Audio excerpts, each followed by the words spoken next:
Welcome to the Braylon Edwards Show with Shep. Touchdown, Braylon Edwards. Braylon Edwards, touchdown, Michigan. Passing pattern to Edwards, touchdown, Michigan. Where we bring you the best in sports, entertainment, and insight. Join us every weekday from 2 to 4 p.m. as we break down the latest games, analyze the biggest plays, and dive into the hottest topics in sports. We'll have exclusive interviews with your favorite athletes and guests, and you'll get a front row seat to all the action. So tune in to the Braylon Edwards Show with Shep. Got one-on-one going end zone. Edwards in the air. Oh, what a catch by Braylon Edwards. His second touchdown of the game. On the Woodward Sports Network, where sports comes to life. Can I say it's a funky Friday?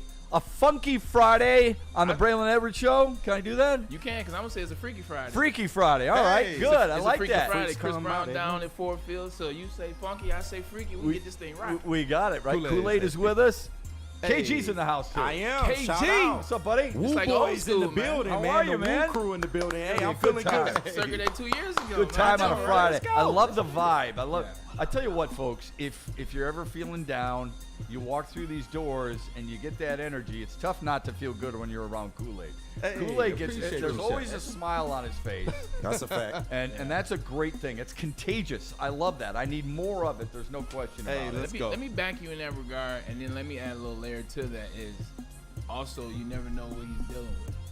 Like when people can have that smile on their face, when they can provide that energy, when they can provide that, and they're dealing with things, and you don't know it, that's amazing, man. So like you gotta add that level for Kool-Aid, because Kool-Aid, the father, appreciate you, he brother. deals with life like we all do, but Yeah. to deal with life and then have that smile and still you don't know what he's dealing with. Plus all the That's job that- offers he's being offered, it's unbelievable. You know what I mean? So many people We gotta hold him tugging tight at here, man. Hey, man, come on, let's go. You know, and he's like, I'm making Appreciate too my much money guy. right now. Too much happiness for the Braylon Edwards Show. Yeah. Got to stick and That stay. part. I like your shades, by the way. I appreciate that, man. They look really sharp. Look, man, I'm gonna be honest, $25, man. Store right around the corner, Dolce Moda. Amazing store. Go in there and get your fits, and maybe we'll get them on board one day. But I've been shopping there for a while. It's cool. Some of the stuff is expensive, and some of the stuff like this it's a dupe. Wait, are those prescription? These are not, but you can. So you're wearing them for effect? 100%, and that's a fact. It looks really good. I wish you wouldn't have said how much it was or that it wasn't prescription. Why not though? But see, It's a hell of a deal. But no. You have to Because it makes do it that. look. It looks like they look like they're $225. Last time I got to put the solo That's a shot on fact. Blade, Here you dog. go. Look at this, man. I heard. I thought they was Gucci when he walked in. Yeah, that's and what's that's up. what I said. Yeah. I'm gonna tell you like this. You know the old school saying, the man makes the clothes, not the other way around. Oh. Hey. So $25. Bars. Okay, so it begs the Let's go. question: why do you want to wear glasses? Just for the sake of wearing glasses? Looks good. I feel good. You look good Smooth without them vibe. too. Look Switch- good, play good. switch That's it a up. wide receiver right there. Look Right. good, feel man. good, play good. Shout out Yes, to sir. Dion on that one, but it's a vibe. Yeah. When you feel good, the energy is good. As soon as I walked in, first thing KG, okay, I see you channeling Martin Lawrence. You know what I'm saying? I had the black on black. You know, Martin Lawrence. Well, the Martin show it's a joke on New Jack City. Yeah. And the infamous scene where he's walking around with the all black and trying to figure out who blew the money. Right. So, but the energy, he talked about the glasses. He's like, I see you the glasses. Oh, thank you. You see the glasses. Now I can take this. I go, what's up, Shep? How your day going? Yeah. And then you take that to the next person. So they accomplished the goal. No, the chat is just saying it's Gucci, Braylon. It's Gucci.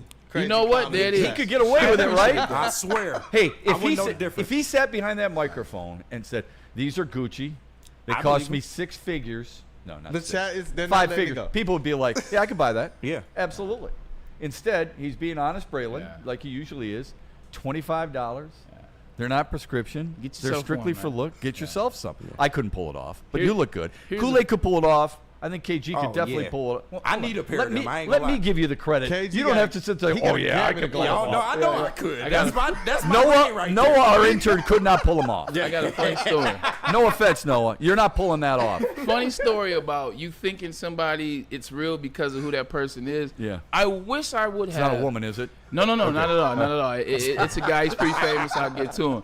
And I'm telling you, I wish I would have done this. When I got drafted, I stopped shopping for earrings at the beauty supply store. Like when I got drafted, I'm going to real jewelers, real jewelry stores, real diamonds, the whole 9 yards. I'm wasting tons and tons and tons of money. I go to a concert in Cleveland. This would have been in 2008 during training camp. It was a day off, so there was no sneaking out of the hotel. Wink, wink. I go to a concert. It's a famous entertainer, one of the biggest R&B stars of all time. The king of R&B. I'll get to that. And afterwards, my manager knew his manager, so it was all right, cool. They got us the tickets, come backstage, we can hang out. It's R. Kelly concert. So I go back in the back. Everybody's vibing. It's good vibes. Then you get to the back room where R. Kelly's stuff is, R. Kelly's room is, and I see this huge diamond earrings. R. Kelly used to wear these huge 5, 6, 7 carat studs. I'm like, man, that had to cost $100,000, $150,000, whatever. There was one in the earring packet. It was a Claire's earring. Wow. Claire's earring. Not Claire. So You can buy that at the mall. 100%. R. Kelly, who was on top at that time, was shopping at Claire's. Yeah, and I was like, that's smart, because nobody would ever think that R. Kelly is wearing fake jewelry. Right. Nobody would ever think LeBron James is wearing fake jewelry. Nobody would think that I was wearing fake jewelry. Right. I know KG But I'm would allergic think to it. that green stuff, so I stayed with the real deal. I was about to say, be careful. I stayed with the real deal. That's such a good point, because it's Yeah. not like anyone's going to take it out of his ear and say, I'm taking this to the jeweler to get appraised. Right. Except for when they start doing that gun like we do at LCA with the little gun to see if the diamonds are real. See, nowadays you get in trouble. R. Kelly, he dodged the bullet. Well, almost. I was going to say, be careful there. Be careful there. Almost. So you look good. You said you got to look good and you got to feel good, and You play all that good. other stuff. Yeah. On this day, folks, on this day in 1976, that was not the case for the Chicago White Sox, because I think it's never the case for the White Sox. I know it's never the case for the White Sox. Yeah. They got hideous uniforms. They on this day in 1976 broke out something that really hasn't been seen since, and I'm glad it hasn't been seen since. They played the Kansas City Royals, and the White Sox played them in Mutton shorts. I got the back wall coming shortly. Shorts. Quite the sight. Yes. They played them in shorts. First of all, Ralph Garr and those guys, I remember watching this. Ralph Garr and those guys, there's Ralph Garr right there. How cool is that? he looks like Michael Winslow He does. from the Police Academy movie. He does. You're right. But look at that. I mean, how nuts is that? There's only one thing you think about when you see this. How are you sliding? And they did. Yeah. Oh, they How are you? That's That's the tough. first thing I thought about. That is Raspberries. tough. You got to get a raspberry. Yeah, that's tough. Yeah. I'm They good on absolutely that. did. Nah, that's tough. I don't mind the look. The collar on the jersey is more atrocious to me. Like, that is horrible. It's a fake collar too. Yeah. That's what it looks like. It looks like a T-shirt with a paint job that looks like a collar. Come on. yo. Hold on. The fake bowling shirt. The shorts don't bother me as much. Maybe if we were more accustomed to seeing it, it wouldn't look as bad. But But we're not accustomed to seeing yeah, it. we're And you accustomed still to think it pants. looks okay? I don't think it's the worst look ever. But It- like it- he said, What's worse than that? How in the world can you think that looks okay? It's a baseball game. It's not a softball game. No, I get it. If I'm It's looking not, at the it's, right, it's not croquet. But it's Shep, not cricket. you're conditioned that Okay. way because you've seen pants all this time. If No. I'm conditioned because I played baseball and I know what it's like to slide. Yeah. And no. them shoes is weak. Condition. You know what condition is? Yeah. Condition is golfers wearing pants. Like it's 90 degrees at the FedEx St. Jude Championship. You should be able to wear shorts. That's condition. Especially in baseball, golf. you do it for a reason. Yeah, well, performance is different than actual look, but I get what you mean. Like, Those shoes are like the whole aesthetic is off. Like the shoes are cheeks. yeah, Like, all the the shoes was shirt cheeks is back then. god awful. Like that shirt. Yeah. The shorts were the shorts for the time. Like my dad used to wear the Hoochie Daddy shorts. He played for the Oilers and played for Michigan. But that was the style at the time. Shoot, I'm starting to wear those with Lulu. But like that was the look. But it looks like looks like training camp. Like when you're just out there chilling. I think it looks like softball. I mean, That's this a hell of see a that, mustache. This is the stuff we used to do when you graduated college. You liked baseball. You wanted to keep playing some form of baseball, so you get in a beer league. We were talking about beer league hockey yesterday. Beer league softball, that's what you wear. Not the shirt, but the shorts, and even the socks. I mean, the socks up to the knees. Yeah, that's I mean, tough. it's just not working. It's It doesn't You know work what at all. you know what that type of mustache is called? KG, not you. KG or Kool-Aid. Nah, No. the handlebar. Right? It's called the tickler. Oh, Would you like to elaborate, Braylon? I don't think that. No. needs elaboration. There It's is no elaboration self-explanatory. on this one. Ladies and gentlemen, we are still a Self-explanatory. PG-13 show. The tickler. Come on, dog. The tickler? Even though he went there. Worst What are you uniform. tickling, bro? With this, It's Friday. These shorts is terrible. It's Freaky Mustache, Friday. dog. It's Come on. Freaky Friday. Man, right, you done talked about R. Wait. Kelly. It's definitely a Freaky The Friday. tickler- Oh, I Is didn't this even the same realize that. mustache What spinning is ass? going on? I don't know, man. everything It's the we've glasses. brought into so far kind of can go back to the tickler. It makes sense. Yeah, It's it the does. glasses. I'm blaming the It glasses. does. It does blame make glasses. sense. With this, I'll take them off when we get serious. with this excluded, that'll be on Braylon's breakdown. With this excluded, what's the worst uniforms in sports that you've ever seen? Oh. Man, the What worst. was them Steelers throwbacks from back in the day? the with Bumble- the stripes? Bumblebees. Yeah, The no, it Bumblebees. was disgusting, man. Those were brutal. I hated Chicago's wasn't a whole lot better. No. Ooh. Okay. With the, Who was you, it? You Was can, it the you, Browns? you can make that kind of work. The Tampa Bay Buccaneers, they always come to mind. The creamsicles. I like Yeah, but the they want to go. creamsicles. Yeah, they want to go back to that. Yeah, I Nah, like please the don't. They creamsicles. went back to him with what was the quarterback out of Kansas State? Josh Freeman. Yeah. Josh Freeman. They Yeah. went back then, and you I saw feel what happened you. to the franchise. They went back away from them. You can hate on the colors, but that logo is one of the best logos of all time. Oh, Bucko Bruce? Bucko Bruce. Yeah, that's one of the best logos ever. Padres. Who is it that has some? Is it? No, it's not the Padres. It's tough to do something with brown and gold, and that's my alma mater from high school. It's tough to make that look good. Yeah. It's doo-doo brown. It is. You have to say doo-doo It is brown. doo-doo brown. Well, it's Cleveland. And now we're back to Talking about Cleveland. yeah. No, we're talking about all the things we probably shouldn't be. What if I gave you the Cleveland Cavaliers? Which one? Which Well, one? They've had a lot, right? The But LeBron era jersey wasn't that bad. Don't, the don't, C with don't the get sword offended. Don't get offended because LeBron played there. Oh I know my you love him. I know God. Here you we lick the go. boots. I'm just saying. It's not a biased answer. The color code, or the color combo of yellow and burgundy. It's not the best. It's not great. It's not the best, Don't but it sleep depends on on it. which era And you're even talking when about. Bingo Smith played way back in the day, they had the checkers on the side. You guys are too young for that. That was awful. But I remember the black Cavs jerseys, like the black with the actual basketball and net on them and all that. That wasn't that bad. I But think that's an alternate jersey, though. was it? Oh yeah, Yeah, I think that's alternate. I didn't like the Pistons jerseys, the teal ones when they first came out. I thought they were horrendous. wow. we tripping Can't now. stand it. Wow.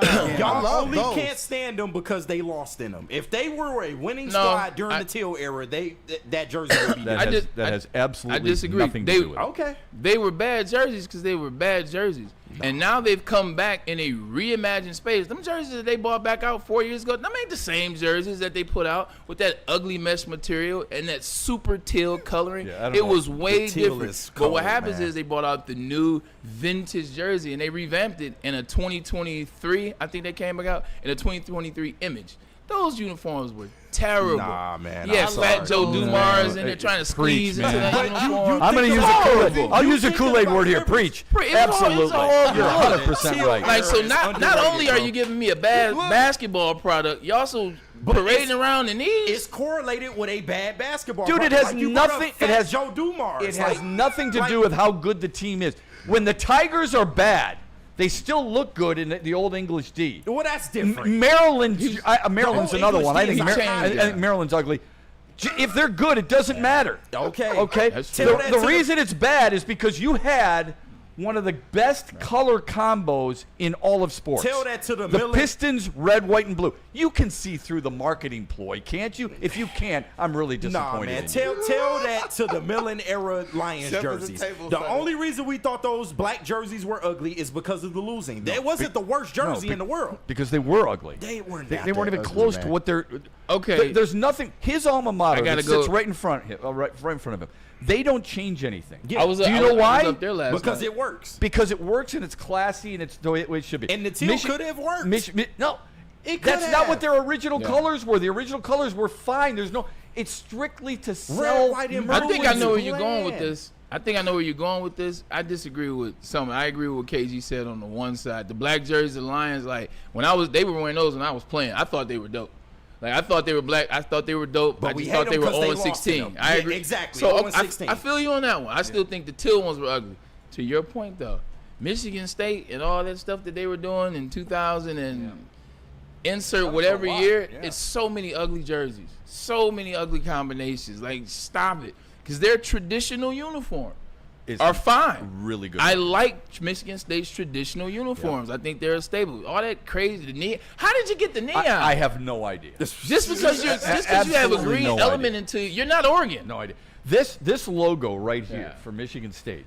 It's one of the best mascots, arguably the best mascot in college football. Yes, but it really is one of the best looking helmets in college football. There's no need to mess with it. If something is really good, the Red Wings don't mess with their logo. There's a reason for that. It's iconic. It's different. This the is English the best. D, iconic. The Pistons logo is bland. The old school logo, you can argue it's iconic, but it's very, very bland. Red, white, and how is blue. it bland? A lot of people do red, but white, bland and is blue. worse, though. I don't know if it's the Pistons or the All-Star game from 1990.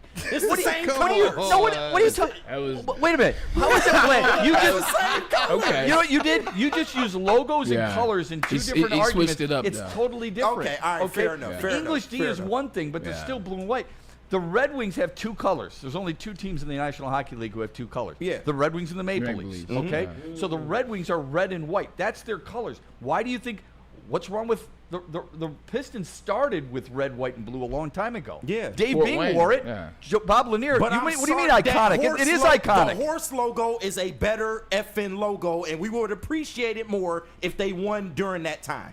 I promise you we would appreciate it more. I don't know. Look, I like the classic logo. I feel like the Bad Boys, they made that something. And the Going to Work Pistons, one of those same colors. Thank you. Not necessarily quite the same logo, but something similar. I did love the teal jerseys, but it was because it was attached to the hype of Grant Hill. What is the horse? And then Grant Hill got hurt in the for that like. superstar Now, You gotta take the logo. but now with I that can with see the color. representation that KD is talking about because like when you think of that time period, Grant Hill gets hurt, Grant Hill gets traded, Joe Dumars is 350 Jerry Stackhouse pounds, scored 52 And think points. and then everybody gets was traded. doing, Like, that's my guy. and Like, that everybody was- back then was my doing guy. the cartoon logos. We rave about the Toronto Bingo. Raptors logo. You just we said rave about it. It's cartoon. Yeah, I don't but want that my was the professional style sports then. franchise to be cartoon-esque. But that's style. the difference. The Detroit Vipers logo was cartoonish, but that's a fire logo. I understand. That's a semi-pro So team. now we're going to That's a compare the semi-pro IHL, the International Hockey League, with the National Basketball Association. Okay, I want to make sure we're clear. Okay, all right, here we go. Hold Hold up, up. Shep. Here we go. Look. Shep is my man.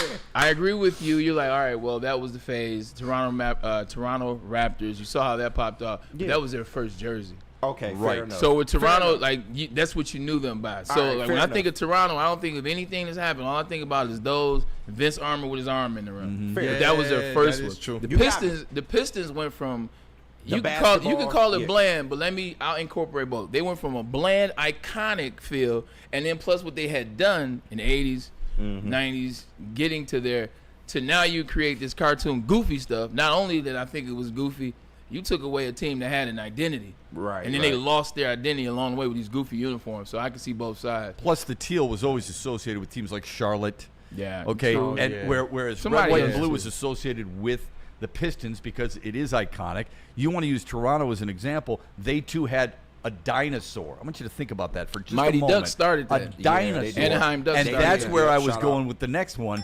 That was I couldn't stand that. See, That's sorry. best But of you're all a time. traditionalist. Like, Yeah, but you're also a Saturday morning cartoon kind of guy. Yeah, I mean, absolutely. I'm waiting for Barney Rubble to hit the Lions on the side of the Lions We ain't helmet. we're not that old now. absolutely. Absolutely. We're not that old. You know, I was thinking. I ain't gonna lie, I've been putting my I kids wasn't on thinking that Flintstones, far. man. Give me some X-Men or something like that. Yeah. Okay. There you go. Right. There you go. All right. We'll do that. He said Barney Rubble, man. Flintstones That originated is like not my era. 1951. No, but Bray. But they got them on the Fruity Pebbles box, and my kids are like, "What is this? We love the cereal. What is it?" We put them on a cartoon. They can't look away now. Yeah. They They hated love it? Fred Flintstone and the they Flintstones. They love it. But Yeah. one more thing, the chat, they've been trying to guess what you do for a living, Braylon, with your glasses. So With this fit, first of all, this people- fit. There's only one thing that I do with this fit on. Like there's only one thing. they said that I they do exactly what suggested- Nino Brown did. that is the only moving that acceptable way, answer. huh? Gold, black, shade, nah. moving that way. What? Moving that weight. Listen, YT people, he says, Braylon, where is your lab coat? Let me see here. Another one said, Dr. Clapping Cheeks. What a name. He says, I like Braylon. Doctor I love. Shout out Dr. Clapping Freaky Cheeks. Friday for sure. He Freaky says, Friday for sure. Braylon looks like a librarian that doesn't know where any of the books are. They're going to No, the that's chat, a man. fact. Wait, he doesn't have the chain connected to They're it. going to the chat, Braylon. Look at your Hold on. people right now. Who's the cool library? Hold on. First of all, we got the mystery section to be over here. Got the crime section to be over here. Look at this history guy. section to Look be at over this here. guy. Now, if you want to break the history section down, you're talking about American history. We have European history over here. And also, we can go over here to law. Now, if you want to study, this is the law section up here. If you go up those steps, come on, man. I know my way around a library. I had a library card. Wait. How many people in this chat actually had a library card at one point? I got to raise my hand. Here we go. Yeah, for So, sure. relax. Don't forget the comic section. That's right over there with KG. That's when you goddamn first walk right. in. You It's damn the right. spinning, the spilling cylinder. Let's go. They love these glasses. Those uniforms are terrible, by the way. I just had to look again. Yeah, it's pretty bad. He's got. The more right, the more Shep, you KG went on looks the at shorts. it, the more KG looks at it, the more you realize. that on the shorts. All right, you got me on the shorts. It's not the greatest look. All right, It's not. listen. Speaking of comical, something's happening right now in professional sports that is. Some view it as comical, others not so much. We'll get into that when we come back on the Braylon Edwards Show on Woodward Sports. But first, nothing funny about Ven Johnson. He goes out and wins, and that's serious stuff.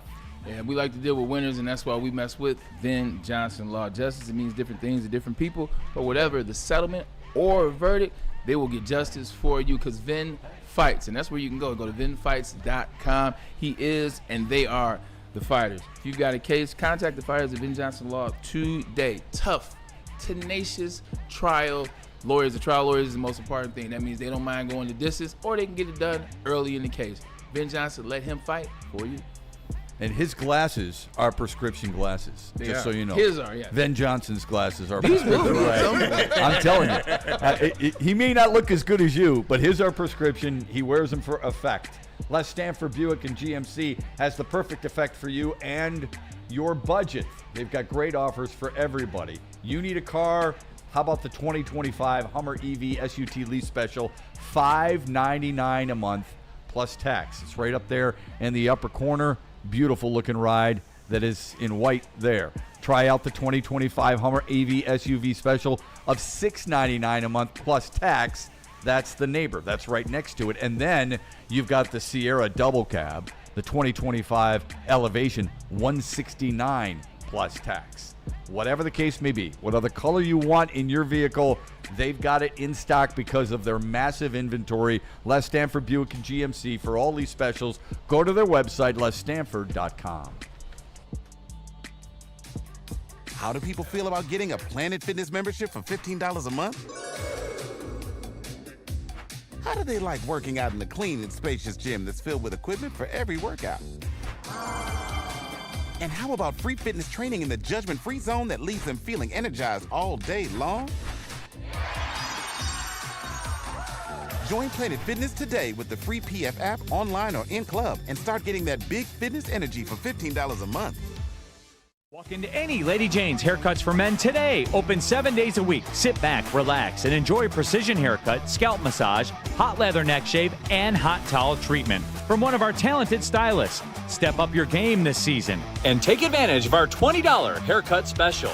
Scan the QR code and get your coupon today. Lady Jane's Haircuts for Men, the ultimate haircut experience. Open 7 days a week. Walk-ins always welcome. Lady Jane's Haircuts for Men. It's wicked awesome.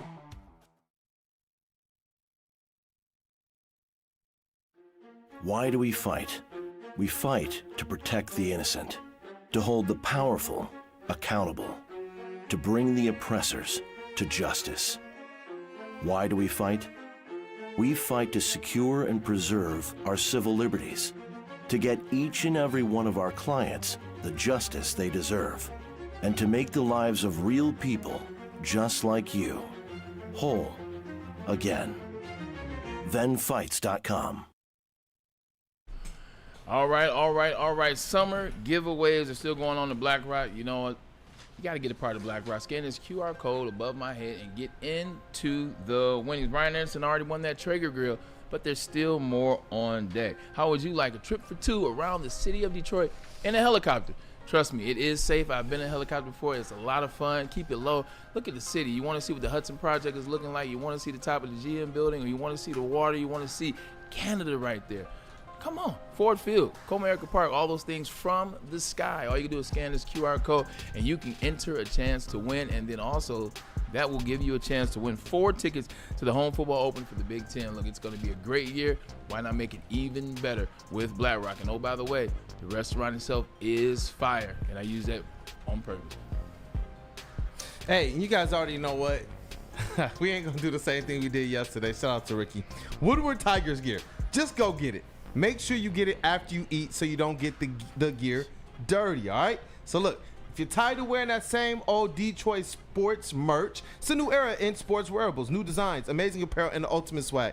Check out Woodward Sports latest gear at woodwardsports.com. Make sure you click shop because we got hoodies, we got tees, we got hats that are guaranteed to turn heads. Get the latest designs today only at woodwardsports.com. Remember, make sure you guys are clicking that shop tab. I got a bad jersey for you, Shep. Okay, good. When Michigan went to Adidas, end of discussion. Oh, yes. Yes, man. Michigan went to Adidas. Everything about it. I understood why. I was one of those people that understood why. God, yes. They got a ton of money, a blank ton of money. Because Adidas on the soccer league, they got bid out by Reebok. They had all this extra cash, so they went after Michigan, Tennessee, and a couple other places. I got that part. Still don't mean the uniforms are good. They were horrible. Disgusting. Well, yes, 100%. And I was calling basketball games during that stretch. And when guys are trying to, jump stop into a pass and they go through their shoes, that's a problem. So 100%. Now, just a little. We all know why it's done. Yeah. Okay, money. Yeah. It's really too bad that is at the root of everything. And I suppose they're no different than most everyday person. Okay, who needs the money, goes for the money. There before the grace of God go I. However, you do have to investigate things a little bit deeper than I think they did when it comes to, the jerseys and the quality of what you were talking about. It was an embarrassment. It's very similar to kind of like last year with the Fanatics and MLB and how the jerseys were falling apart at the beginning of the season last year. Yeah, 100%. Yeah. Oh, the NBA had that issue too for a little bit. Yeah, I remember that. Yeah. Fanatics ruins everything. Fanatics, excuse me. Yeah. So speaking of baseball, I hope people tonight. I know Tarek Skubal is on the mound for Detroit, and it's going to be people are going to be a little bit on their hands, sitting on their hands a little bit because they feel that there is a need to get a win there, and they're going to go up against Kyle Hendricks, who actually was really good in 7 2/3 innings against Detroit earlier this year. And Skubal's been fantastic, as we all know. But I hope, if you get a chance, just look at the box score of one other game for me. And that is the Blue Jays playing in Los Angeles against the Dodgers. And here's the reason why. Max Scherzer is going to throw against Clayton Kershaw. Ooh. Throwback This would have been a hell of a game 10 years ago. There's 2 Hall of Famers. Yep. And it is just the second time in their history they will face one another. Wow. Which I think is pretty interesting too, considering Scherzer's had time in the National League. Scherzer's 2-1. He's got a 4 ERA. Kershaw's 5-2. He's got a 3 ERA. The first time they ever matched up against one another was September 7th of 2008. Okay? Max Scherzer was 24 years old and a member of the Arizona Diamondbacks. 24 years old. You know how many career wins he had? None. Yeah. Okay. Clayton Kershaw was 20 years old on that date. You know how many career wins he had? 0. 3. Oh, 3. Okay. So that gives you a little bit of a sense of what we're witnessing or what we have a chance to witness tonight. They may pitch against each other again because Toronto and LA could meet in the World Series. They're 2 really good baseball teams. I just was hoping if you get a chance at some point, check out the box score, see how each guy did, because I remember one time watching Elway throw against Montana. Okay, and those 2 guys, I'm like, man, an opportunity to watch 2 of the greatest of all time play against one another is pretty awesome. You'll see that tonight. Wasn't there something surrounding the circumstances in that game, something like both of them were like fill-ins? That's correct. Well done. They were fill-ins. You know who was supposed to pitch? Randy Johnson for Arizona. He was 44 with 294 wins at the time. The Dodgers were supposed to start Greg Maddux. There we go. Oh, wow. Another legendary matchup. Who was 42 at the time and had 354 career wins. Wow. I try to do a little something. That's good, man. Try to do a it's little really good. Bray knows his stuff. Yeah. It's the glasses. It is the glasses. Librarian. It could be the glasses. You went to the baseball section. You too loud. We were talking just before the break about a little bit of a joke. Has the WNBA become a joke because of the sex toys that have been thrown on the court not once, not twice, but 3 times? More and more players are being asked about it. More and more coaches are being asked about it. People are following them on social media for it. Sophie Cunningham, who plays for the Indiana Fever, had a really funny response, and she's just kind of, let it go a little bit. But this is what's happening. It's happening on a pretty regular basis for the NBA, for the WNBA, I should say. It's more than just that. It really is a sign, I suppose, a little bit of disrespect, but people find it funny. It is funny. I mean, just at a base level, it's funny, but I also think it's a tad disrespectful to the women. They shouldn't have to deal with this. I mean, and I understand they do bring a lot of things on themselves, so I really do understand both sides of the aisle. But come on, man. Like, this is what we doing? Like, giant dildos being smuggled into games and thrown during the game. Like, come on. I don't think it's funny at all, realistically. If I'm just looking from just like, yes, it's funny as, man, haha, somebody threw a dildo on the court, blah, blah. But if we're being honest, I don't think it's funny at all. You're talking about a league that came into existence 1995, 96, and has been struggling to get viewers, has been struggling to get into the green. In fact, they've never been in the green, and now they've gotten better. Couple generations, more players, you're getting better. You see the rise, the boom, Maya Moore, Breanna Stewart, players like that take the game to the next level. Then you get the players, essentially, that get it to the next level, which is Caitlin Clark. Based off her viewership is going on, based off Angel Reese, the rivalry that they have, all the things. Juju Watkins coming in next season. She's going to be electric. She'll probably be the best basketball player in the WNBA, in my opinion, in year 1. But the other side is changing to the women have become even more classes, even more catty. The league itself doesn't understand how to treat the women. There's no discipline. It looks like the league in 2000 for the NBA. It's out of control. It is chaotic. If I was taking I wouldn't want to take my daughter to a WNBA game right now. Yeah, I wouldn't want to bring you said what? Because why? Because of just the environment. Like, the environment doesn't feel like, not safe. I'm not going that route.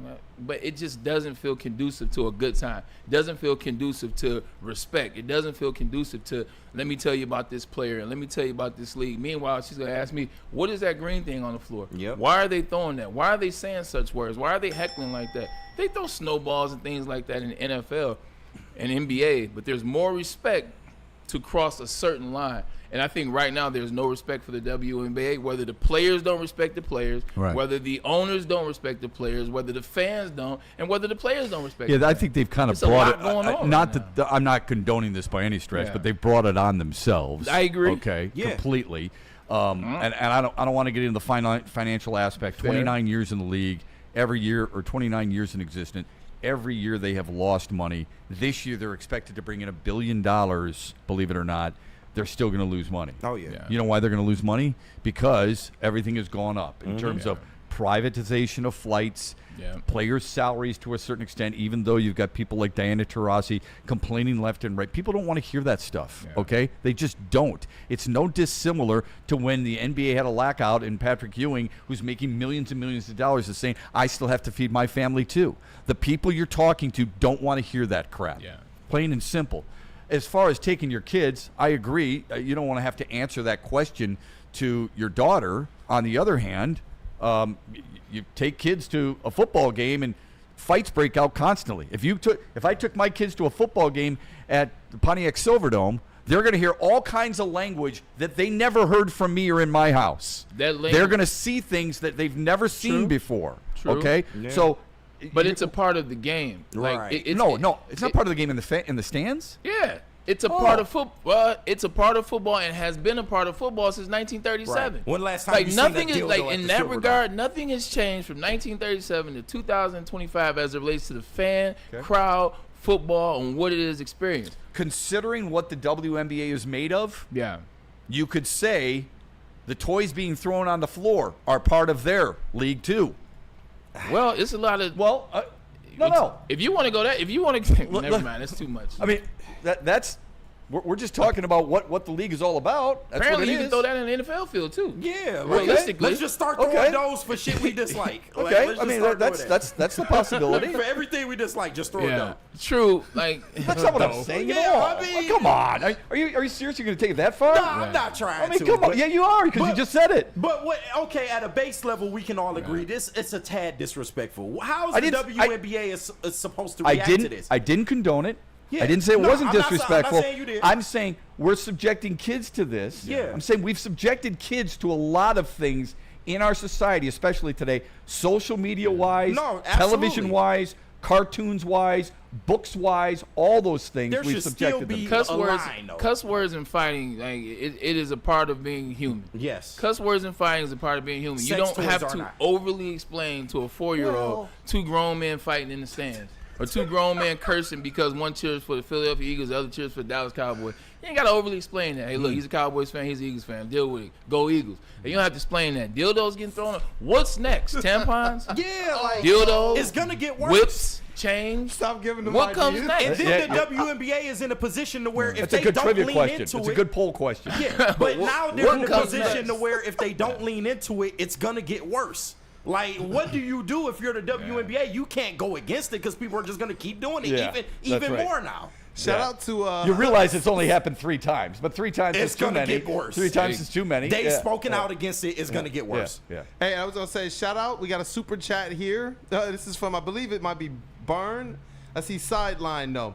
He says, "Is the NBA are they gonna make a Malice at the Palace type documentary hit piece about this?" We need the 30 for 30. Dildo on the floor. How long before a dildo pokes somebody eye out? Hey, it's coming. Somebody's gonna get actually struck with one of those. During No, the game. and I didn't mean that in that type of sense. I'm being honest though. Like, no, it's real. That's a drop. Then what happens? I know it's real. We got Shep doing this today. That's a drop. Okay, see. You don't have to worry about it because you got glasses. Has somebody seen my contract? I also don't play in the WNBA. I feel so bad. Too. Yeah, it just seems like reeling it back in. It just seems like the WNBA is getting out of hand. I feel like at one point I respected this league. I watched this league. I had friends playing this league. Swing Cash, shout out to the Detroit Shot. Was a very good friend of mine. Candace Parker at one point. Yep. Like just watching where the league has come, the respect for the game, and watching the grind. Watching women that had to not get paid a lot because they don't bring in money, but then have to go overseas in the off season and continuously work. A lot of respect to get from that to now where they are now. It's no respect, it seems. How did they get it back? Yeah, it's a great question. I don't know. They've let it get out of control themselves with the lack of respect, I think. And that sure doesn't help their cause by any stretch. They should watch semi-pro. ELE, everybody love everybody. Yeah, amen to that. That would be a good thing to put along the sidelines or the baselines. When we come back, we will talk a little bit more about the NFL. Another player is disgruntled. Is the NFL getting a bad rap in that regard? Braylon Edwards' thoughts on that when we come back after this from Jack's Car Wash. I told you, like, you guys are no hilarious. I told you about Jack's. Jack's is a place to go. It's where I go. It's where you should go. With over 40 locations, 40 plus to be exact. There's one in your neighborhood. Get a free car wash. Text WSN to 888-522-1729. Free vacuums, free compressed air, free mat cleaning rooms, 8 interior cleaning locations, and hand towel drying services. Look, they do it all. They're right here for me, but they're right there for you too. All you gotta do is pull up the Jacks. They'll get you right. And don't forget about the unlimited plan. It may rain today, it may rain tomorrow, it may rain the day after that. You can get car washes all 3 of those days because you got the unlimited pass for $29.99 a month. See you at Jack's if you're smart. Let's hurry up and get to the break. KooAid died over there, man. What if I told you that you could place a bet, any bet up to $1,000, and if you It's off the rails. you get that bet back? No, if Shep getting in on it, you know it's off the rails. Would you think I'm crazy if I told you that, man? Scan this QR code, enter the code Woodward 1000, and if your first bet does not hit, just like the dildos, you will get your deposit bet back up to $1,000. That's right, $1,000 back just for giving it a shot. Minimum $20 deposit to get that. But download the Caesar Sportsbook app today, the official sportsbook of Woodward Sports. Again, use that code word Woodward 1000 or scan that QR code on the screen. We'll be right back. Why do we fight? We fight to protect the innocent, to hold the powerful accountable, to bring the oppressors to justice. Why do we fight? We fight to secure and preserve our civil liberties, to get each and every one of our clients the justice they deserve, and to make the lives of real people just like you whole again. ThenFights.com. Walk into any Lady Jane's Haircuts for Men today. Open 7 days a week. Sit back, relax, and enjoy precision haircut, scalp massage, hot leather neck shave, and hot towel treatment from one of our talented stylists. Step up your game this season and take advantage of our $20 haircut special. Scan the QR code and get your coupon today. Lady Jane's Haircuts for Men, the ultimate haircut experience. Open 7 days a week. Walk-ins always welcome. Lady Jane's Haircuts for Men. It's wicked awesome. Ever wonder what goes on inside the game? Deep ball's got a man and got him. Touchdown, Braylon Edwards. Join Braylon Edwards and Shep. Edwards has it. 10, 5, touchdown. On the Braylon Edwards Show with Shep. Lamar looks in zone. Got Edwards for the touchdown. Where they dive deep into the heart of sports. Weekdays from 2 to 4 p.m., they're bringing you expert analysis, exclusive interviews, and a fresh perspective on the sports you love. Don't miss it, only on the Woodward Sports Network.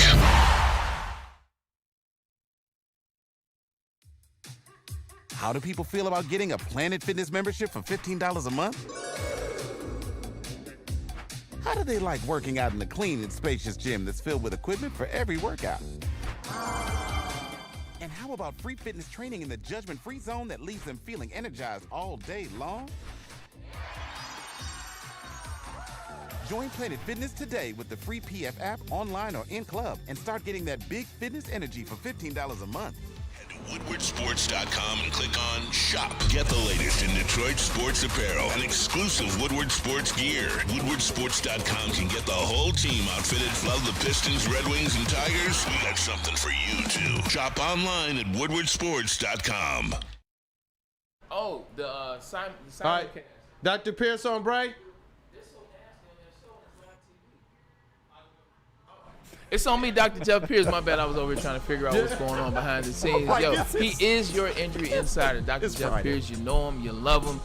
Dr. Pierce just knows his stuff, man. 248-426-9944. Let him get you right today. A lot of times you go to these places, these doctors don't know what they're doing. They give you misdiagnoses.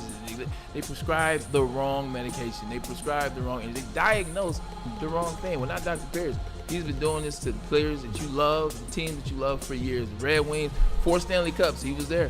He was there. This is the guy that I trust. So does D-Mac. So should you. Scan this QR code. Get yourself in the game.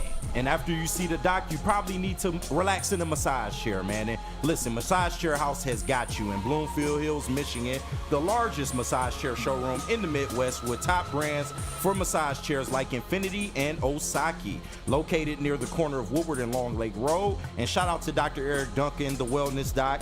Experience luxury comfort with his YouTube massage chair review channel. You can go to massagechair.com or scan that QR code right above my hair here. Massage Chair House, your ultimate ticket to recovery and relaxation. And we back, and you know what? We got some super chats that we got to get to. We got some here. All right, fire away. It's some funny ones here. I Shout bet out. it is. Good, that's what we love. Sideline says he's gonna stand on business. The Dolphins wearing a Dolphins helmet with an Inception of Dolphins logo. Great compared to the La Quinta logo. Freddie. So is he referring to the new Dolphins helmet or the Bob Greasy, Larry Zonka, Mercury Morris? That's the real. He's helmet. gonna break This it new down. stuff It is shady. Yeah. I agree with you. They don't like the new Dolphins. Speaking of cartoon, Yeah, that's As exactly what it fluffy. is. It's Flipper on the sideline. like, get out of here. And we got another one here. Freddie Felt. Shout out to Freddie Felt. Shout out Long Freddie time Felt. support. I'm talking about when he was coming to watch parties before people were watching the watch parties, man. Yes, sir. Big so shout out. to Freddie Felt. That's He my was coming dog. to just help out as a chat member. 199 Super Chat says, why does the GOAT look like Kurt Rambis? Go Blue. Okay. Yeah. Well played. Well played. Go. I tell you what though, like if I would have got fouled like he did, that would have been my last game in the NBA because I would have got arrested. I would have got arrested because I wouldn't have played the rest. I would have went in the locker room. I'd have had a Gilbert Arenas situation, but I would have followed through. Ain't no way in hell you gonna clothesline me like that. Ain't no way in hell. Like he got clothesline like beyond disrespectful. Yeah, he got up right away to go attack, and then people and then he intervened. So yeah, I mean that was I'm like, it's cool. That was nasty. It's cool. I'm just taking myself to the locker room. I'm gonna kick myself out the game. I got something in that bag. I'll be right back. I'm leaving here with something. Right. And out comes the green piece. Yeah. What? Right. That's not what he's referring to. They said it was a fourth one. Thanks to Noah said it was just purple. like some throw the dough at it. Man. That's not what he was referring to. But he is worried about children at games, and then he says, "I'm going to go in my back and get something." Right. I got something. I'll be right back. Hey, look, Let me ask you a question. Me like that. Let me ask you a quick question regarding the NFL. I mean, the sport that is near and dear to your heart, and we're going to talk about the Lions and their preseason second game tonight. Pivotal what you're game. looking for. We got Braylon's breakdown, which I can't wait to get to either. Yeah. That's going to be really fun. But Cam Hayward is not necessarily practicing full bore for the Steelers, and that's because he wants a new contract extension. How do you feel about that? In what regard? But Cam Hayward or just in general? Just in general. I mean, remember, last September, it hasn't even been a year, he agreed to a 3-year extension worth $45 million. Yeah. His contract this year, $14.75. In March, he was able to cash a $13.5 million check. So the most of the money that he's made, he's already made. He made it in March. Right. Yeah. Okay? He negotiated an extension. I think he's a great player. Don't get me wrong. I love him. I'd love to have him on my defensive line. But these antics is probably unfair. This has been a pretty common theme in your league for a while in this offseason. This one is borderline bogus considering what he did last September. This is true. At the end of the day, this is where we're at. Players are making tremendous amount of money. I mean, just look at the Pittsburgh Steelers. DK Metcalf comes over, gets $35 million, whether he's worth it or not. This brother's making $35 million. He's never played a snap for the Pittsburgh Steelers. He's never bled for the Steelers. He's never put it all on the line for the Steelers. He's never been the guy when the other offense was hurt. You know, Cam Hayward's looking from the point, I have been holding this team down. And I get it. He got paid. He got paid last year. He cashed a big check this past season. So what? It's $14 million. He's looking at what he's done for that franchise that has done nothing except be good on defense for the last 10 years. I'm a part of that. Like, why not take care of me? Because when it's over, you can't have this conversation when you hang the cleats up. Did they not take care of him? Well, take care of me. I'm not saying this is what I would do. I'm telling you this is where the money is. They have a lot of money. They don't play a lot of players. The Steelers are very true to their defensive players. Defensive stalwarts are what get paid in Pittsburgh. We understand that. Why not? Why not keep asking for money? But, asking for it is one thing. But when you've already signed the extension, when you asked for it last September, they were there and they said, sure. This is what you want? Yeah. This is what you think you're worth? Okay. Knowing that the market constantly changes. I don't know what DK Metcalf not playing for Pittsburgh has to do with it. He's got a proven track record. This is not a Colt Keith situation with the Tigers, if you will. But I think it's really strange that a guy was able. I try to put myself in both shoes. I get where Cam Hayward may be coming from, but this is what you asked for last year, just last September. It's not even a year ago, and now you want to redo it. Then what did you sign the extension for? I don't get that. You signed it for money at the time. And like, people sign with the intent, it doesn't matter what I sign today because I can come back in a year. Yeah. I can come back in 9 months. I can figure this out. Yeah, I'll sign it now. It sounds good, sure. We'll figure it out because I'll have something that comes up.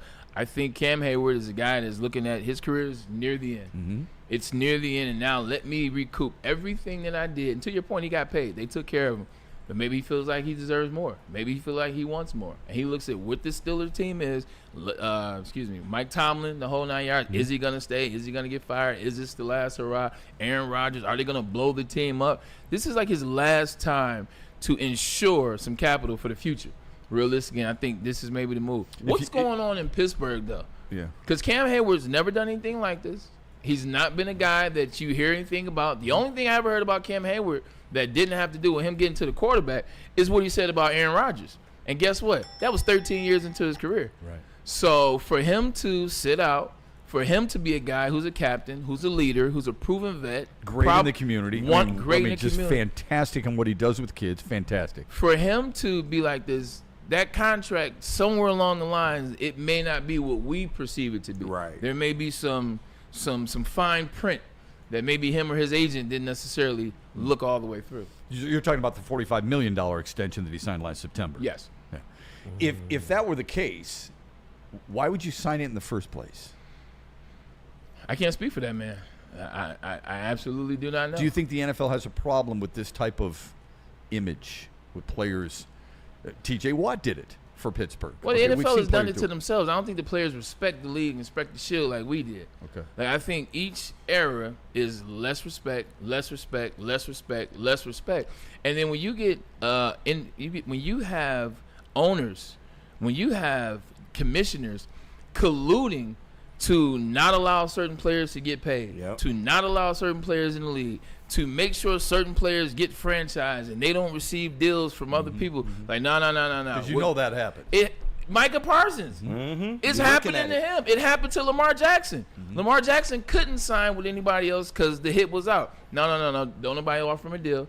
He will sign with Baltimore because they're trying to get away from how much guaranteed money they're paying players. Part of the thing, by the way, not the first league to do it. No, not at all. I mean, Major League Baseball did. Lance Parrish experienced that firsthand with the Tigers and going to Philadelphia. Firsthand, it happened to him right away. But go ahead. Oh shoot! Yeah, I was players just gotta gonna say, get there. like, when you're doing that, when you got a guy like Micah Parsons and you know what's going on, I don't think it's Jerry versus Micah. Like everybody else thinks it's Jerry versus Micah. I think this is Jerry with the other 31 and the one that speaks for them. I think this is them telling them what they're not going to pay Micah Parsons because T.J. Watt got too much bread in their mind. Trey Hendrickson will get too much bread in their mind. They don't want Aiden Hutchinson. Well, he hasn't gotten it yet. Well, did Myles Garrett get too much bread in their mind? In their mind, yes, because you know what happens? Guess who's getting paid next year? Aiden Hutchinson. Yes, sir. Every year there's going to be somebody in line to break the bank. And Micah Parsons, what he wants, technically what he deserves, he will break the bank in a different type of way. And the NFL and the commissioner, they are not trying to pay Aiden Hutchinson $50 million to rush the pass. That's really informative because I never looked at it that way. And the reason I didn't look at it that way is because we see guys setting new records on a regular basis and no one stepped in. No one stepped in with Amon-Ra St. Brown. No one stepped in with Jamar Chase. No one stepped in with Joe Burrow. No one stepped in with Josh Allen. They stepped in certain ways, not now. Like this is their refiguring process. When I got drafted, longer contracts, more money. Like my signing bonus was $17.5 million. My contract was 7 years, $49 million.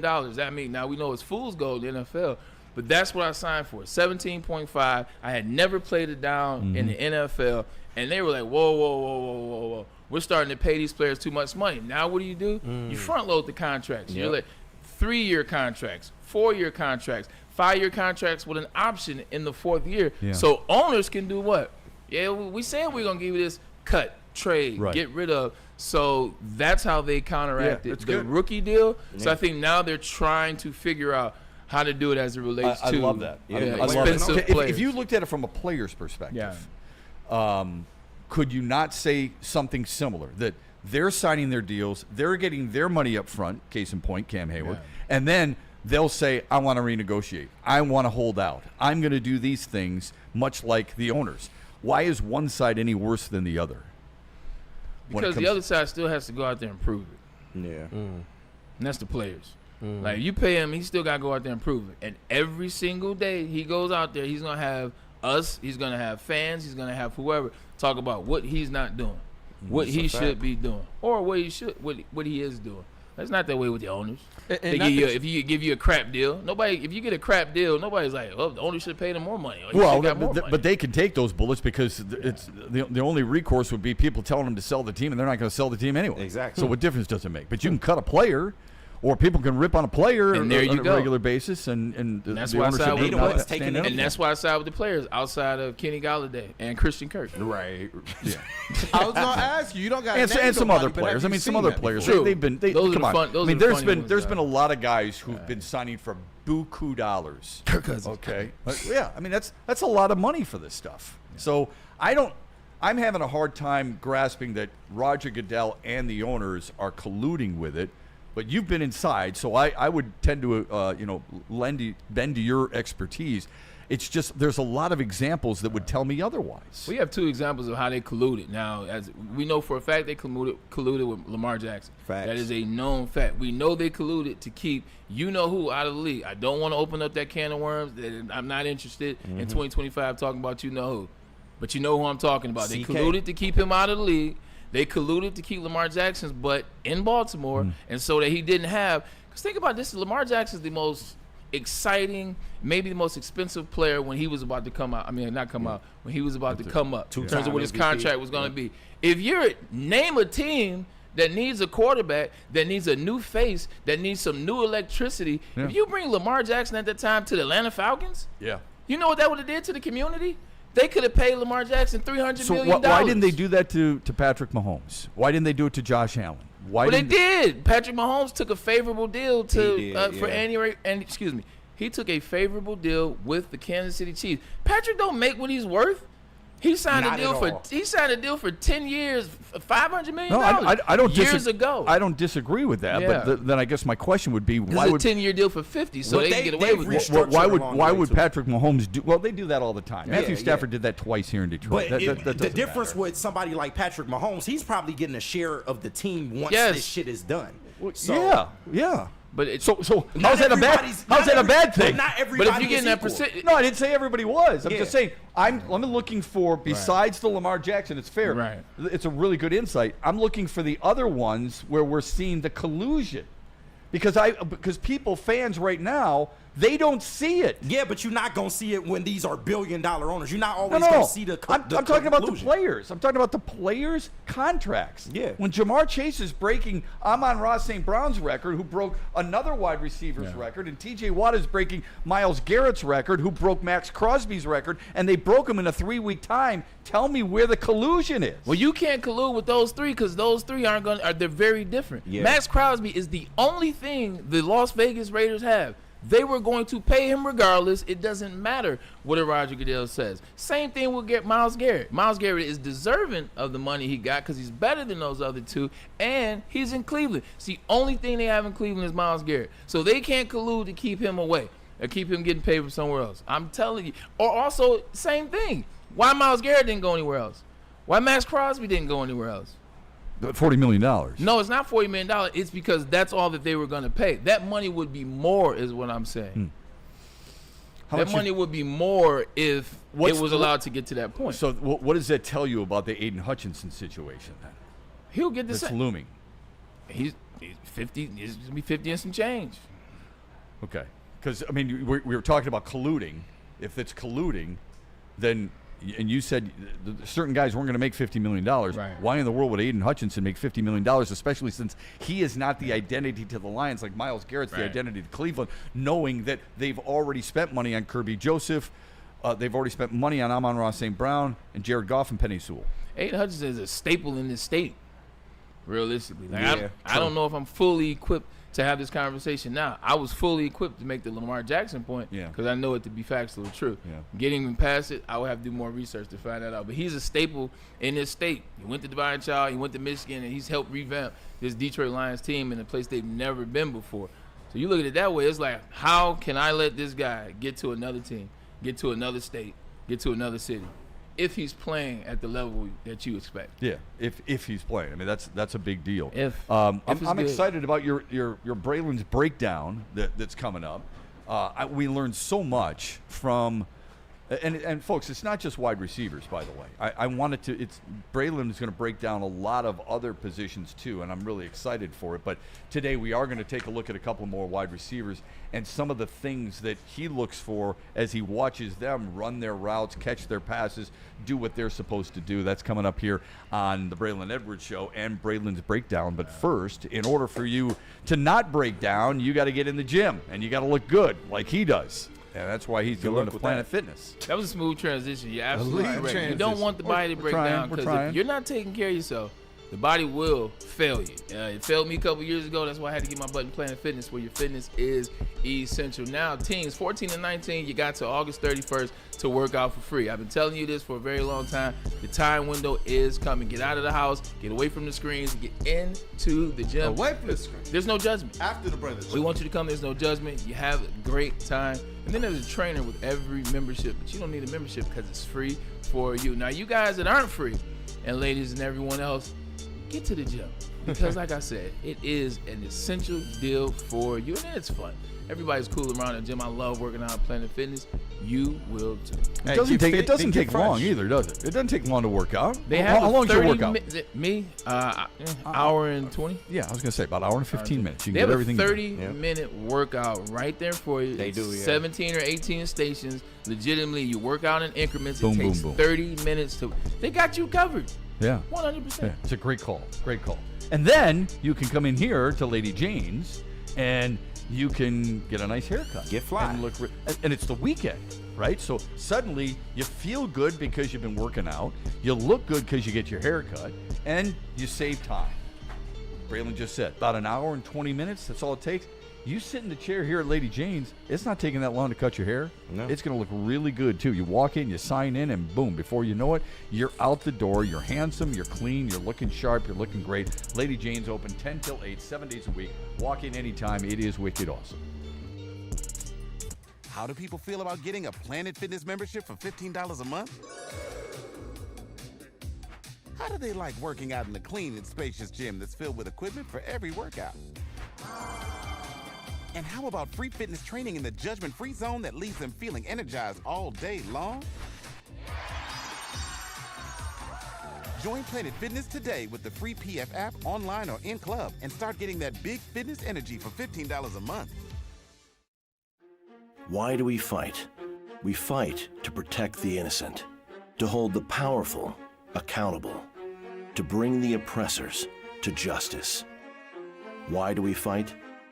We fight to secure and preserve our civil liberties, to get each and every one of our clients the justice they deserve, and to make the lives of real people just like you whole again. ThenFights.com. So, you're a Detroit sports fan, huh? Well then, make sure you subscribe to all the Woodward sports pages on YouTube. We have Woodward Baseball, Woodward Pistons, and of course, Woodward Hockey. Get breakdowns, updates, and bonus coverage of all things Detroit. So pick your favorite sport and follow along with the best Detroit sports coverage ever made. From Detroit's #1 sports network, Woodward Sports. WoodwardSports.com and click on Shop. Get the latest in Detroit sports apparel and exclusive Woodward sports gear. WoodwardSports.com can get the whole team outfitted. Love the Pistons, Red Wings, and Tigers? We got something for you, too. Shop online at WoodwardSports.com.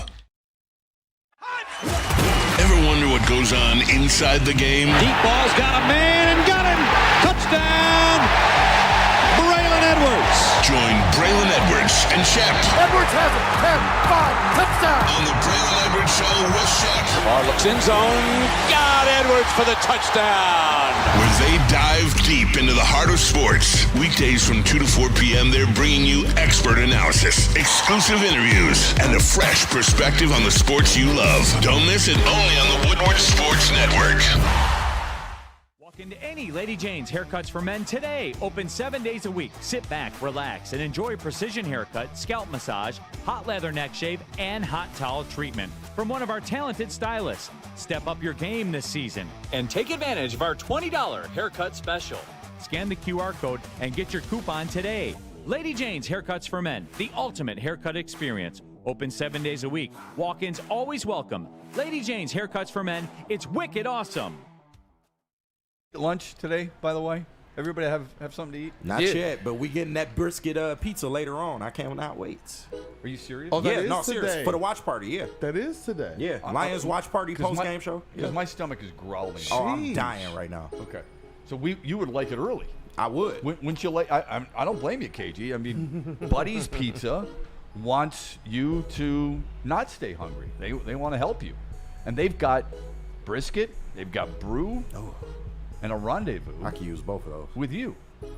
Try the new barbecue brisket pizza, or the barbecue chicken salad looks really good. It does. I'm serious. That looks really, really good. Really tasty. So I wouldn't mind that either.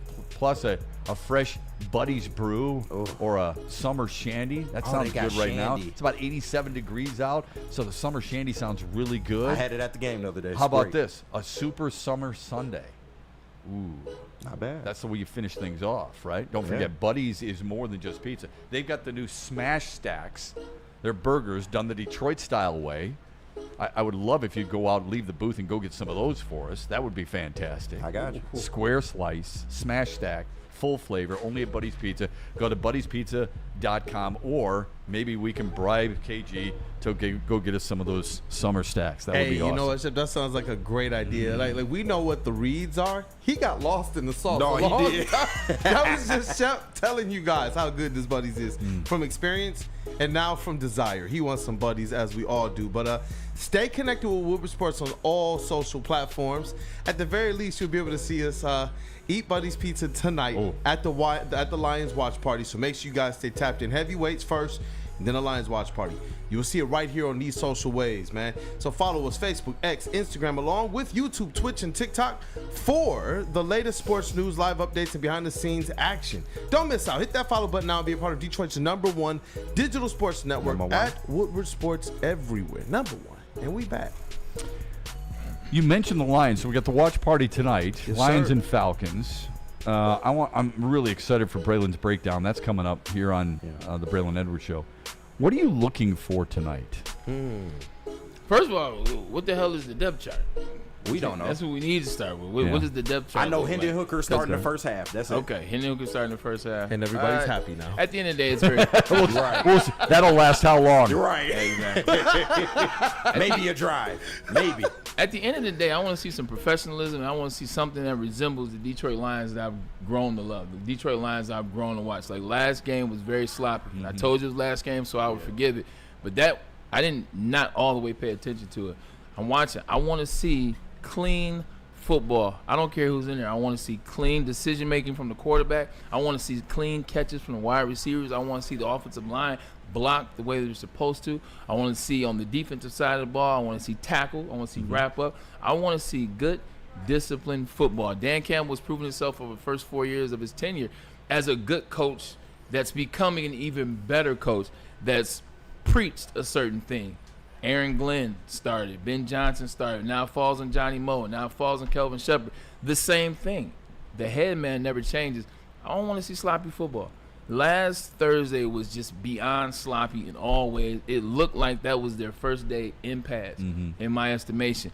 It's not about a particular player that I want to see. I want to see a team that looks like they practice, that looks like they pay attention, that looks like the guys that I come to love. You told me though that last week they weren't game planning for that. They were so we shouldn't look too much. You're talking about the penalties, getting out of the huddle, getting the right personnel on the field. It's the little things we don't always recognize that you do.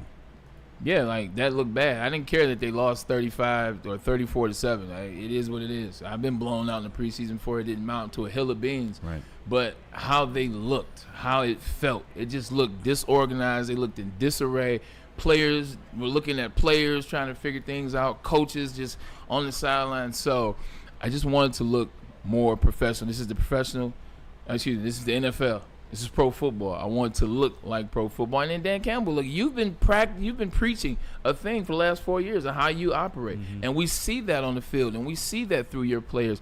I just want it to look like that. They don't even have to win. Yeah, I don't care. I don't care about that. I really just don't. want it to look like they're practicing. I want it to look like they're getting better.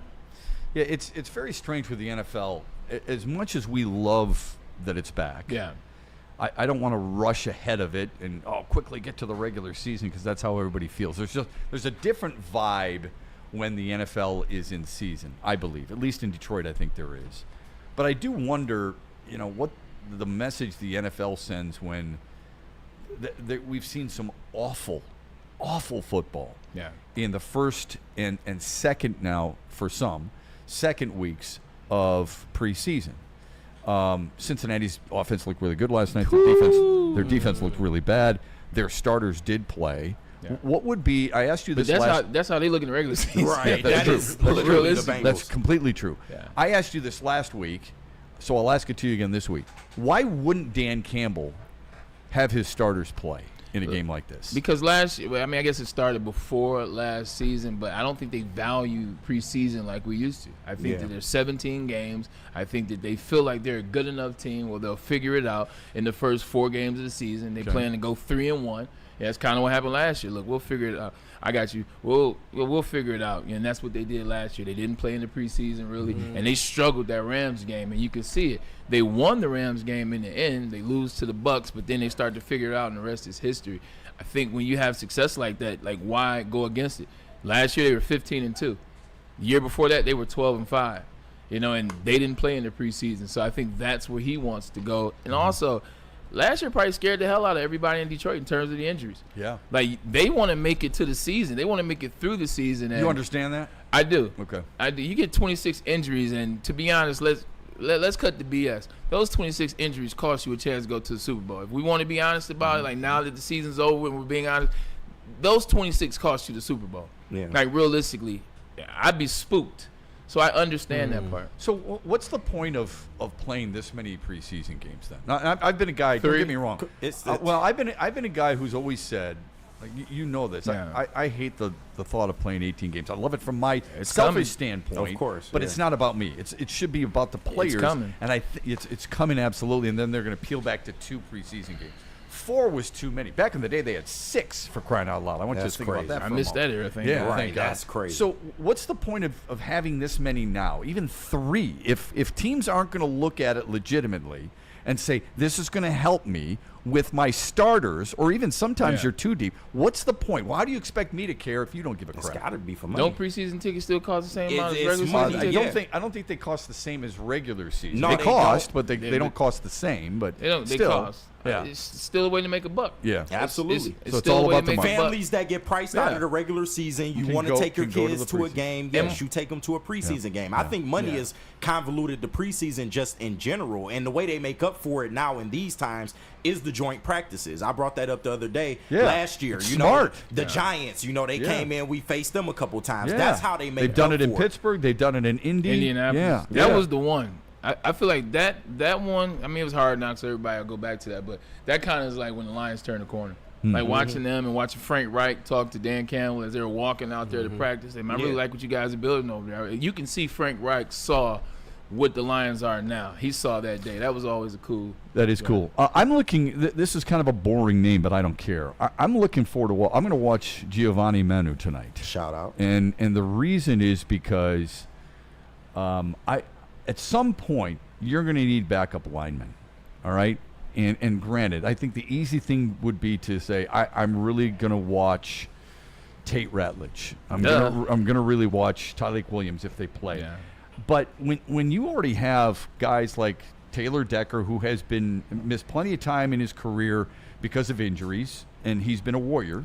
This is not a knock on him. He's been a hell of a player. Glad that he's on the Lions, but when he's missed time, Dan Skipper has been forced to come in for him, and he's got an injured ankle. When you've got a guy like Jamarco Jones who's out with an injury, I forget his injury. I want to see the investment they've had with Giovanni Manu and see if he gets some extended time where he can make some type of an impression that will make them feel a little bit more comfortable putting him in if somebody goes down, no matter what the position, tackle, guard, either one. Definitely want to see him. I want to see what he's learned. I want to see how he's come. Realistically, they draft him as a project. You bring him in, so you move up to get a project. But I want to see where that project has come because he's been under the tutelage of Hank Fraley. Hank Fraley's one of the best offensive lineman coaches in the league right now. So where is that? What does that look like for Giovanni Manu? Is he going to be a guy that can be a replacement? Or is he a guy that is on the verge of being a starter for his offensive line? What's your gut tell you about Williams and Ratledge? Because on Wednesday, as of Wednesday, Dan Campbell said he'd like to get him some run, in so many words, but he wasn't 100% sold on it. He wasn't sure. What's your gut tell you about those two guys? Are they going to play tonight? Oh, I thought you asked me a different question. I had a different answer. I thought you were asking my gut on them as players in this league. Well, you can give me that. You can give me both. Okay, I'll give you both. Yeah. Playing tonight, I think Ratledge plays for sure. I think he has to. Yeah, Sure. he's an individual that's learning 2 positions, and you need to figure out which one is he comfortable at and what it's going to look like. So you got to get him out there. I don't care if it's for 2 series, and a longer drive, if you will. If it's 1 series, that's fine. Talik Williams, I'm not sure, because I know that defensive line, they're a little nervous. That defensive line's had a lot of injuries, and they need him for this season with Elaine McNeil not being ready till early November, end of October. So I don't know if he'll play or not. I know Ratledge will. As it relates to what they could be, Ratledge, I don't have any doubt. Like, Really? Ratledge, I don't have any doubt. He's going to be a player. Yeah. I know who his coach Absolutely. was. I know who he came from. Yep. I saw him in action. He's a monster. You're convinced? He's a beast. He's Okay. convinced. Okay. Talik Williams, I go back to what I said yesterday, and I'll elaborate a little bit more.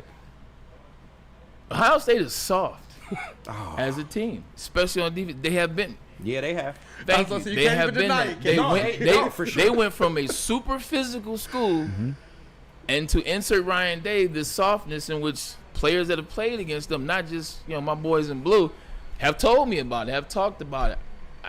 I'm just nervous about that. Also, under Ryan Day, outside of the wide receiver position, who are the players that have been drafted in the last 4 or 5 years out of Ohio State that have worked?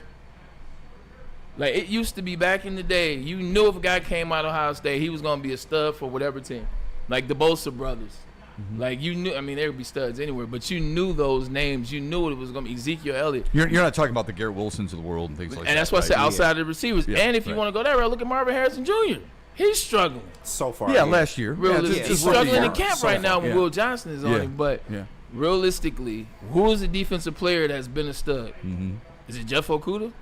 No, definitely No, not. it's not. It has not been Jeff. So Okudah. outside the gotta wide be receiver, better. outside the wide receiver position, even the offensive line position, that used to be a big staple for Ohio State. Sure it did. Yeah. I know they got one drafted this year, but is he going to pan out? Is he going to work? Just to push back a little bit, the Lions don't have a tendency to draft soft players. Like, I feel like they've done plenty of evaluations on this guy, and if he wasn't physical, you wouldn't be a Detroit Lion. I hate the word soft with football. I hate it because I don't think you can play in the National Football League and be soft. Especially that my position, opinion. defensive tackle. And the other I thing, disagree. well, you would know. You would know Yeah, better true. than I would. I disagree. I have a hard time with that.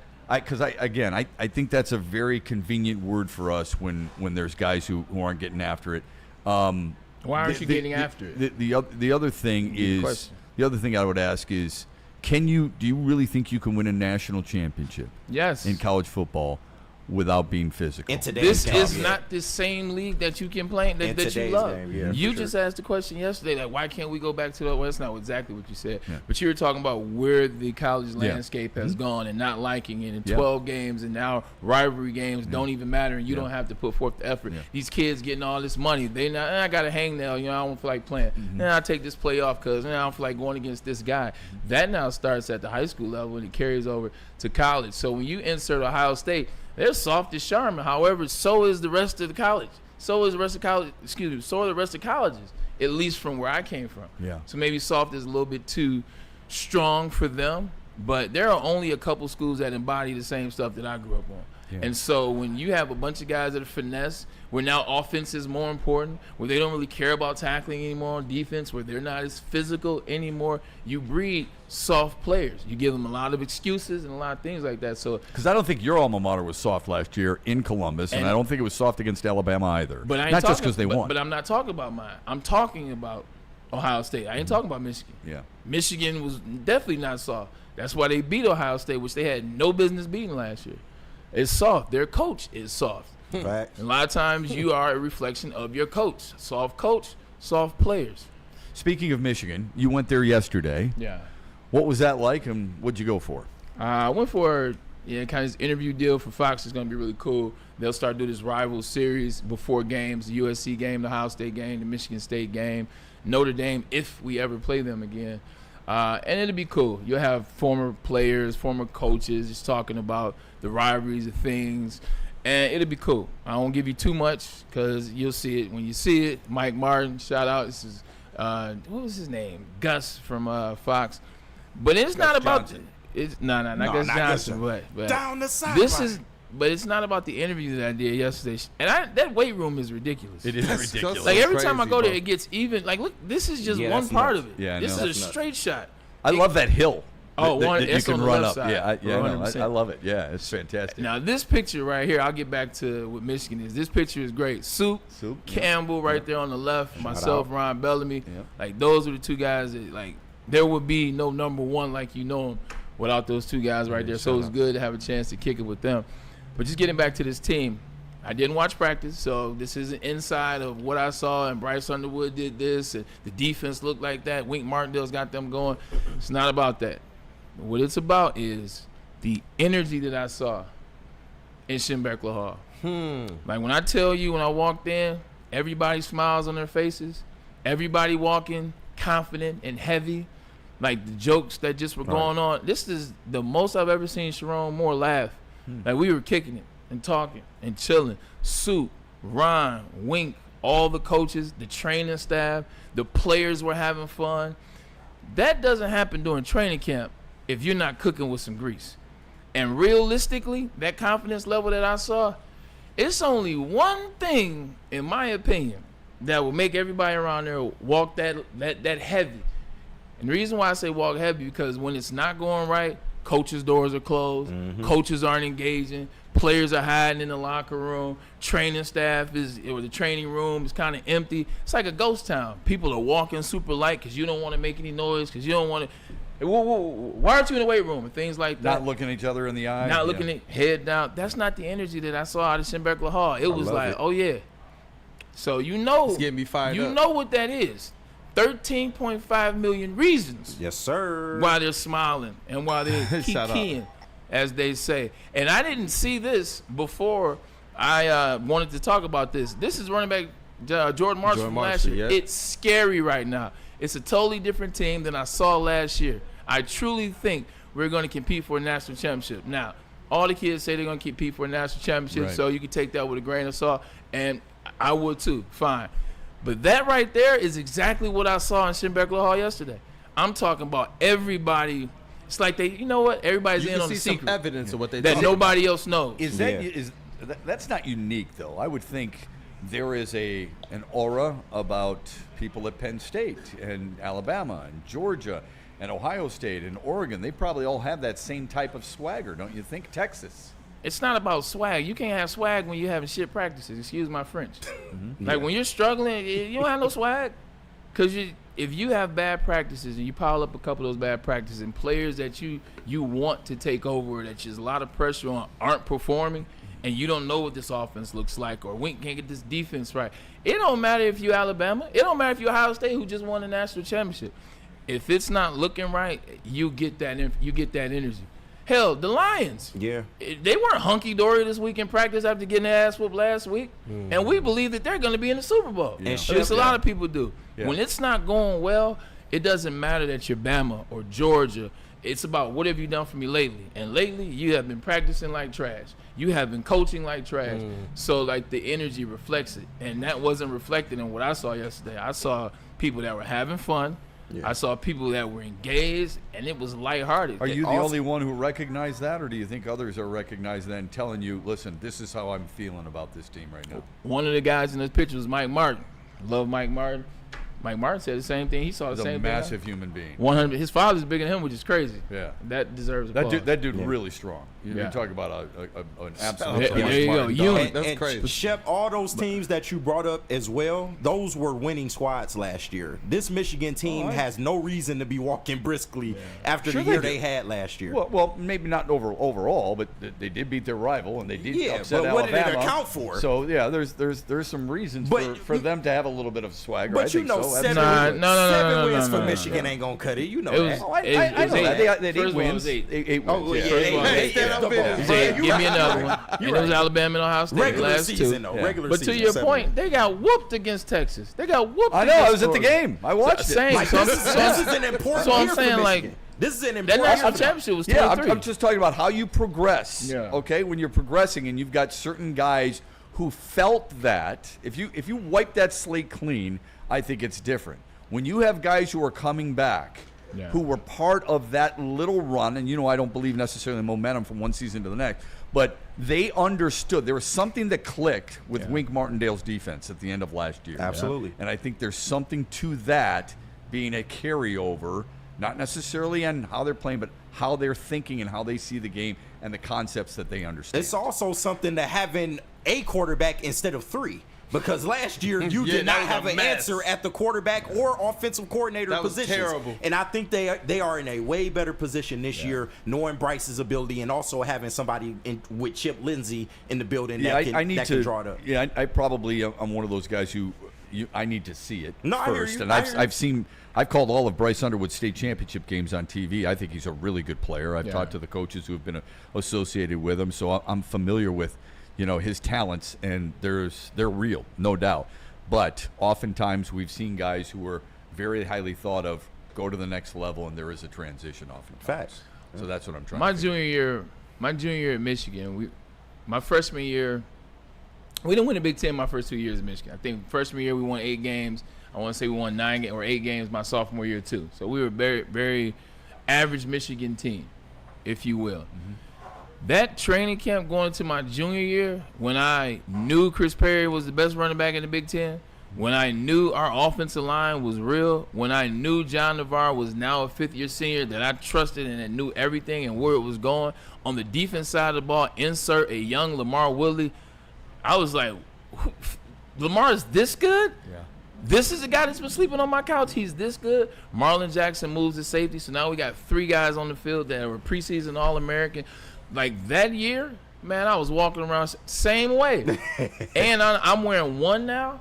I was like, nah, this is it. We were walking fun. We had fun. We knew it was going to be a good year because we felt it. The practices were different. The energy was different. We felt like the coaches were even more relaxed because they now trusted, the players and the talent that they had recruited. So going into that year, I was like, it's going to be a good year.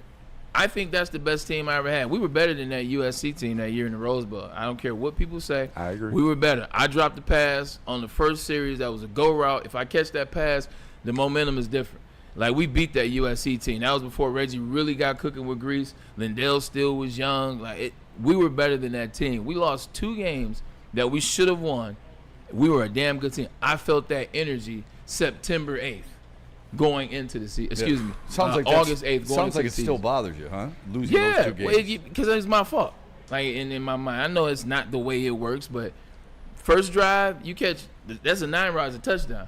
You catch a touchdown on USC in their home building in Cali, like the energy is different. So yeah, that team was different, but I felt that way in August. I said, this is different. Like Jordan saying, I knew it was night and day from 2002. I knew it was night and day from my freshman year. It felt different. It looked different. And then when we got out there, it was different. So this team looks different, at least so far to many of those guys. Yeah. You get the sense that it feels different. Yeah. What could stand in their way then? Injury, maybe? The outside world.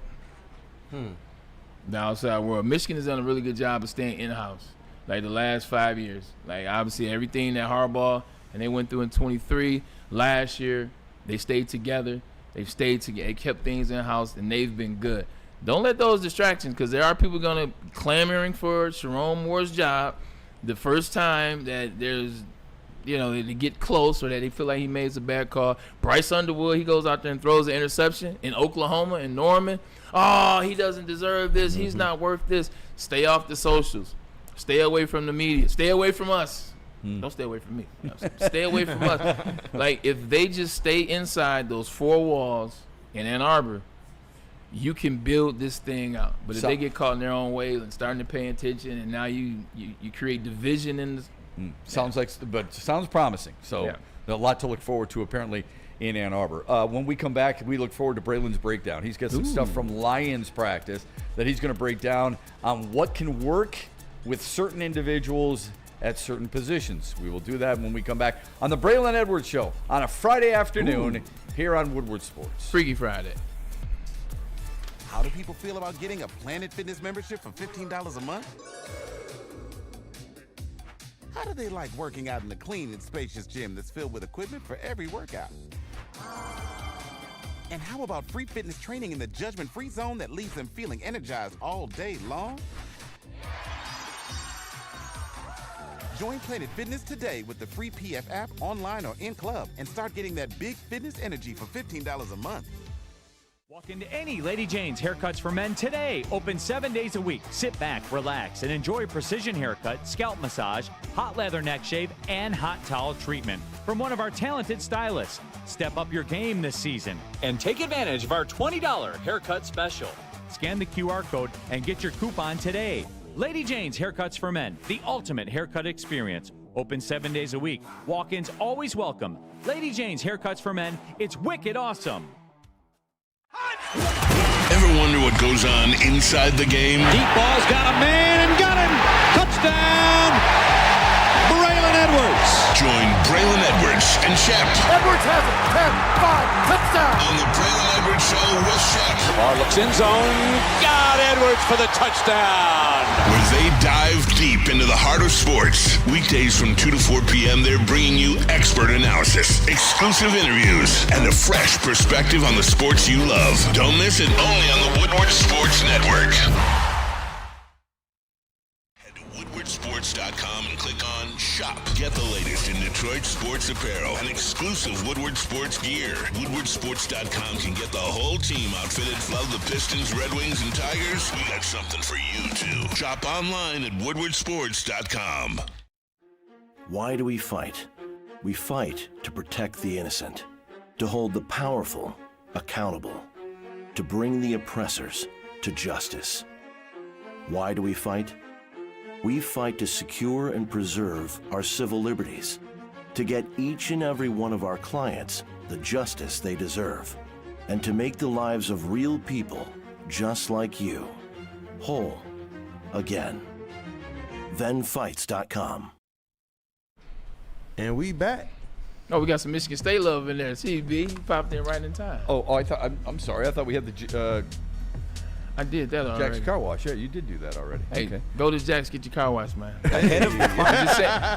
Give him some extra love. I tell you again, look, man, text WSN. You see it right there, 888-522-1729. Text that, and you can get a free car wash, man. Jack, the unlimited plan as well. It rains a lot. You want to make sure you can keep going. It is $29.99. You got free vacuums, free compressed air, mat cleaning. I take advantage of that for sure. Cleaning locations all over the place. It's awesome. That's the best part. If people are like, oh, well, there's not one. No, there's a Planet Fitness everywhere in this state. There's a Jack's Car Wash everywhere in this state. There's no excuses. There is no excuse. All right, let's get into the Lions a little bit. And I know they're playing the Falcons tonight. We know what the storyline is with the Falcons, everybody. We know the Falcons is, it's about Michael Penix and is he going to seize control of that offense? And from all accounts, I spoke with somebody from Atlanta earlier this morning. They like Michael Penix. They think he's the guy. They wonder a little bit about Kirk Cousins and why the hell you would spend so much money and then go out and draft a quarterback. They are not sold on their coaching staff, but they are sold on their quarterback. They're not going to be good enough to win that division. Tampa, I think, is a sneaky team, by the way. First of all, Tampa, their front seven is gold. Baker Mayfield's the real deal. You just gave them another freaking weapon in a Mecca Ibuka. Like, Baker Mayfield is about to go off. And they got 3 running backs now. Yeah, they do. And he went off last year. I've always crying out loud. I've always liked Tampa. Well, let me not lie. I've liked Tampa in his last 2 years. I said they were going to win last year, and this year they will win again this year. But Atlanta, don't sleep. I think, honestly, with the Tampa Bay Buccaneers, because of the division in which they play, because they're weak on the back end. I get that. Defensively, if there's a weakness, you still have Antoine though. Yeah, no, I agree. I think they're a threat in the NFC. Yes, I really do. Yes, when we talk about Detroit and Philadelphia, maybe San Francisco if they can get some health and they can get things rolling again. I'm telling you, man, I think Tampa's a threat to the Eagles and the Lions in the National Football Conference. I don't have a problem with that. They beat the Lions last year. They had a ton of injuries, which hampered them and hindered them, or they would have been back in the playoffs and doing some things. And then the year before that, let's not lie, ladies and gentlemen. The Tampa Bay Buccaneers were one drop interception by Mike Evans from beating the Detroit Lions. like in Ford Field. So they're very much real in that defense. The big guys up front, like Vita Vea. You might as well try to push the wall that Kool-Aid is surrounded by. And it won't move. And just like that wall, it's not going to move. Yeah, it's not going to move. All right, let's get to your Braylon. Kalajdzic Kancey, too. Yeah. They've got a lot of guys on the defensive side of the ball you really like, you'd like to have on your team. This is my favorite segment in the entire network, not just for the show, but for the entire network. I don't think you're going to find this anywhere else. You can look for it on the 4-letter network all you want. Braylon Edwards breaks down film. He's used to watching it, and it's not just wide receivers either. Even though we've broken down some of the wide receivers so far, we will do this on a regular basis on the Braylon Edwards Show throughout the year, at least once a week. And Braylon Edwards is here to break down what he's witnessed at Lions camp not too long ago. Side note, I love this play. I got benched for the first 3 series of this game. This is our first time playing the Dolphins. Not because of gameplay. I got benched for something that happened off the field. But see the point of the finger on the that's old school. 4 points of pressure. That is so cool. Look at the that is a great in. picture. That'd be a really good poster. He's locked in. I got that. I'm telling. Oh, you got it? I got You got that as a poster? Got benched. So okay, First, let me be the smart ass in the group then. Why does that not a poster signed to Woodward Sports and put on the wall in here? Because Woodward Sports ain't never asked for one. He preaching right now, Shep. But I got you. I'm asking. Yeah, I'm asking right now. There's a lot of those questions. It'll be here Tuesday. I want it on the wall, so even when you're Tuesday. not here, I can at least look at that. It'll be here Tuesday. Got Good. benched first 3 series. This is the first play of the game I got in. 72-yard touchdown. Nice. Holla at your boy. I love that. 79, excuse Y'all me. better stop playing with Braylon. Hey, Braylon, I'm just saying. Whose Y'all better stop ankles did playing you with break? him. Because I see a Dolphins helmet there at the bottom. Bro. I was just going to say that. I told you. And it's the old school Dolphins. That's a great point. Hey, Finkel and Einhorn, baby. It's Ray Finkel. I told you I don't play when it comes to Dolphins. Yeah. They piss me off. Every single time. No, I love the Braylon breakdown, man. I love breaking wide receivers and DBs out, man. That was where I made my bones, as they say. But there's some great one-on-one sharpening iron situations happening at Allen Park. We got 2 really good examples for you today. One happens to be Amon-Ra St. Brown and DJ Reed. Put that clip up there, if you will. Kool-Aid. You want the full speed one first? Yeah, let's just watch it full speed. We'll Let's watch it full speed. We'll watch it as just people watching the play. I'll keep Throw it the up mics there. up. Let's see what we got. All right, boom. Start it over for me real quick. Yes, sir. Just so the people can see that full speed. So everybody can see the full speed. Here's DJ Reed, number 4. Amon-Ra St. Brown, 14. Ooh. Boom. You see what happens? All right, here we go. Pause it. One of the biggest things about Amon-Ra St. Brown that we talk about is his speed. Like, I never talk about height. I don't believe in height. Like, there's been too many players that are supposedly vertically challenged that are ballers. He's one of them, so I don't even bring the height up. No need to talk about that anymore. The speed, though. Speed is a thing that you can talk about from time to time, and where it hurts is on the outside. Amon-Ra has been working on his speed. He has been working on his dynamics, and you can see it in this play. Now, this is a slant. We got the slow-mo, too. What Amon-Ra St. Brown wants to do in this slant, you want to get inside. DJ Reed is playing inside leverage right now. He's not trying to let him get in. So what Amon-Ra St. Brown is about to do, watch this. Boom, boom. He starts outside. So DJ Reed thinks that he's running a slant first. He thinks that he's going to run the slant first. Amon-Ra St. Brown gives him another move, takes it further up. That gets DJ Reed to commit more, and then he comes up underneath. Running back, watch. Here Tell we me go. when to pause it. Okay, here we go. See, he's inside. Pause right here. See, he's still inside leverage right here. Yep. So right now, he's in great position. Talking about DJ Reed. He's in great position to make a play, turn his hips, open up, maybe even intercept the ball. Amon-Ra St. Brown knows that. So watch what he does. Watch the second move to get DJ Reed to open up. Here we go. See, they're up. Now DJ Reed open up. Now look at him. Now DJ Reed is what we call dead in the water. DJ Reed is a 4.42 DB last time I checked. Yeah. Amon-Ra St. Brown, no problem. Finish the play. Look at this. Bink. Now it's a timing route. Ball's on Amon-Ra St. Brown. Ooh. There it is. Now he can make a play. Now he can get to the next level and maybe even make him miss and get more coming. This is what you love to see out of your all-pro wide receiver. Amon-Ra St. Brown, the wherewithal to know, I got to get inside, got to make myself small. What do? I got to give myself an extra step, let him open up, and then I come across his face. Okay, so a ton of questions. Awesome stuff, as usual. Not a surprise. is that the route or is that a read on Amon-Ra St. Brown? That's the route. That's the route. Okay. So the route is, and he can get to that route any way he wants, as long as. Go ahead, finish. As long as what?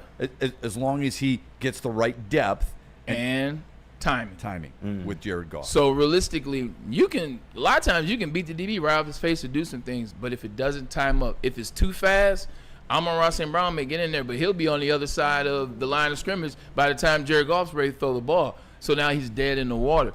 You got to and you have to keep width.